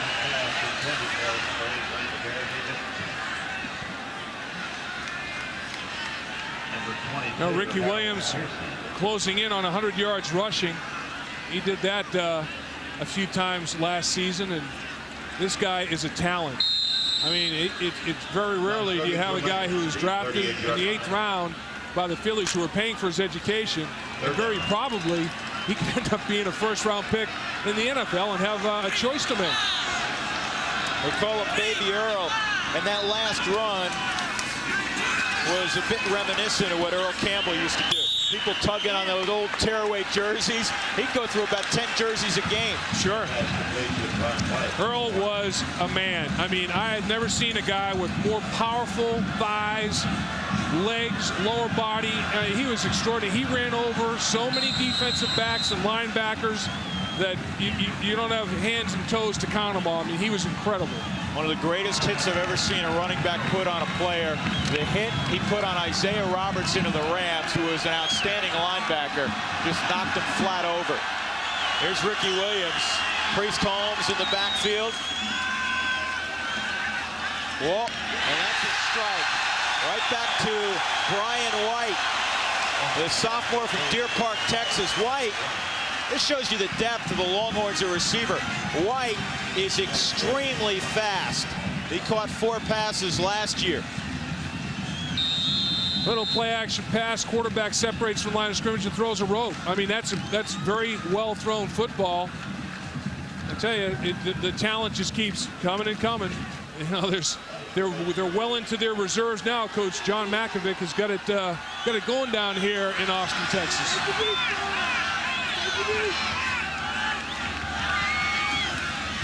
Williams bounces, making people dance. Ricky Williams on the sideline to the end zone. They give him a touchdown. They're going to mark him down at the 1. Wow. You can't tackle him. Amazing. He's over 100 now. The last 2 runs that Ricky Williams has had are probably as good a run determination, desire as you're ever going to see. Put him in the end zone on this one. Good blocking up front. Neal off the double team, rubs to the linebacker level. He bounces it to the outside. And oh, run over, pancake, waffle belly right there. I'll tell you, you're a defensive back, Harold Piercy, and you got Ricky Williams in the open field. Touchdown. Well, yeah, let me correct it. They gave him a touchdown. Initially, they marked him down at the 1. Extra point is good by Dawson. It is 40-10, Texas. What a hit. This is if you're a defensive back, you get depleted right there. That's tough.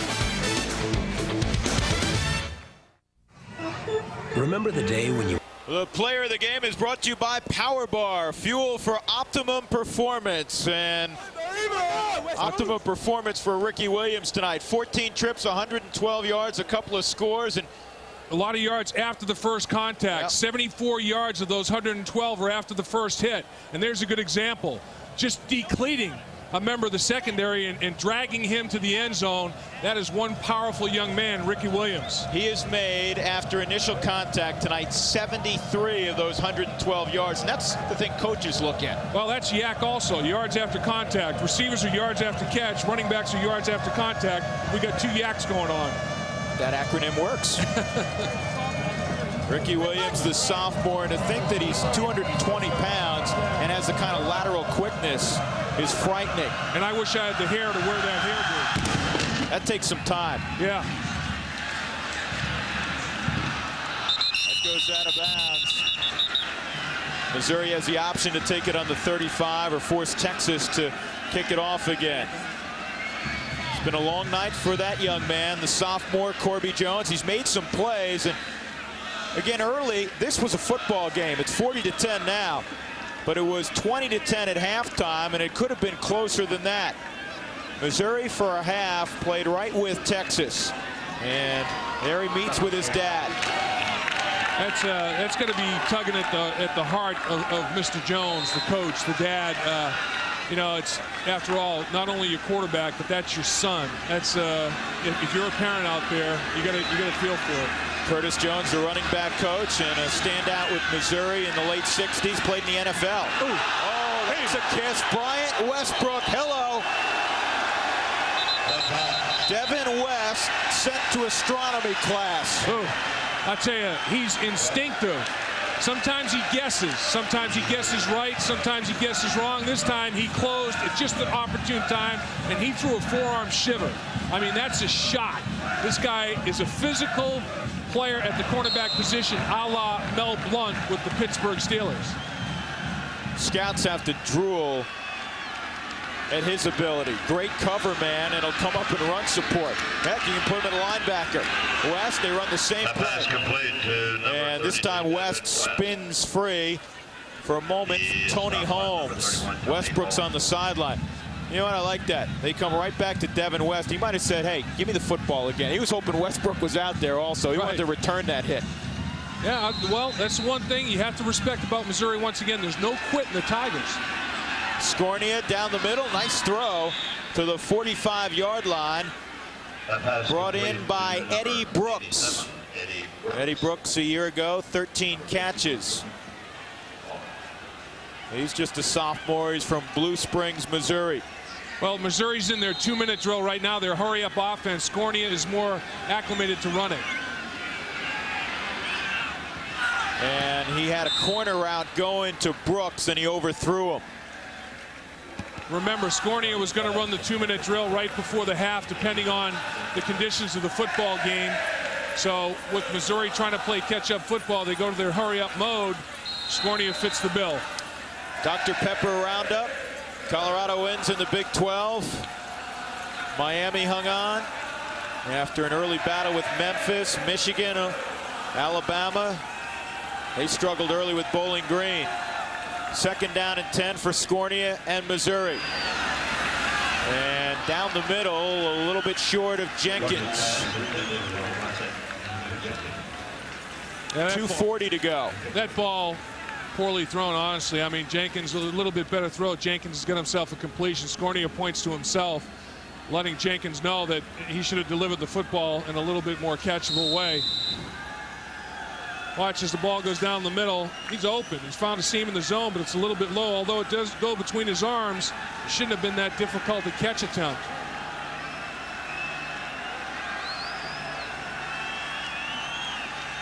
Pressure coming.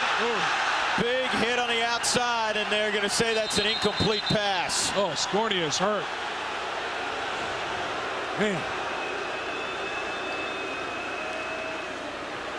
That's a whiplash shot right there. Boudoin, is that his name? Boudoin, or however you pronounce it. I'm not sure. Boudoin. He comes on the blind side. The blitzing linebacker is picked up by the fullback, but Boudoin comes from the backside. That is a whiplash shot. Scornia, that's like getting hit from behind with an automobile, and you can just see his upper body lurch and his neck snap. Boy, he was definitely in his throwing motion once again. The elbow coming forward, but boy, that's a hit. That is a shot. Good hit by Bowdwin. Bowdwin. Sorry about that, Mr. Bowdwin. Scornia on 4th down. 1st down at Jenkins. Good throw, good catch. Jenkins running the deep crossing route. Hauled it in at the 32. Might notice the M for longtime followers of Missouri football is now gold. Used to be white for so many years. Just a subtle change on the helmet of the Tigers. I like it. Yeah, it looks pretty sharp.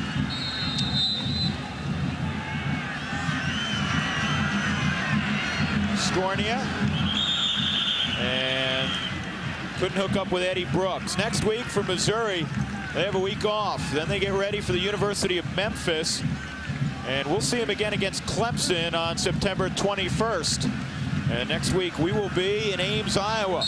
Wyoming, one of the teams to look out for in the WAC.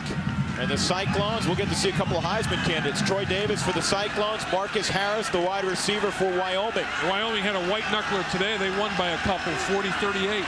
Got a scare from Idaho. Yes. Out of the backfield, West, he left the ball on the ground. Texas football. Another Missouri turnover. Uncharacteristic under Larry Smith that they'd put it on the ground this many times. I thought Danaher caused the fumble. I believe Danaher stripped it from behind. Blitz. The coverage is vacated. Danaher comes from behind and just reaches in there with the left hand and strips it away. And Texas Will Goodlow scooped it up. 2:13 to go in the football game. The Horns putting a hurting on Larry Smith's Tigers, 40-10. All is brought to you by Dr. Pepper and your local Dr. Pepper bottler. By Southwest Airlines with low fares on every flight, every seat, every day. And by Power Bar, fuel for optimum performance.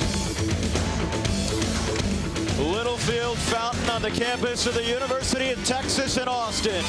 And the folks will go home happy tonight. UT, the Horns leading the Missouri Tigers 40-10. And there's a senior that has waited for his opportunity. He's a backup player, backup free safety, strong safety, plays quite a bit. Cody Danaher, and he forced the fumble a moment ago. 5th giveaway by the Missouri Tigers. They only had 18 gives the whole season last year, 5 in one game tonight.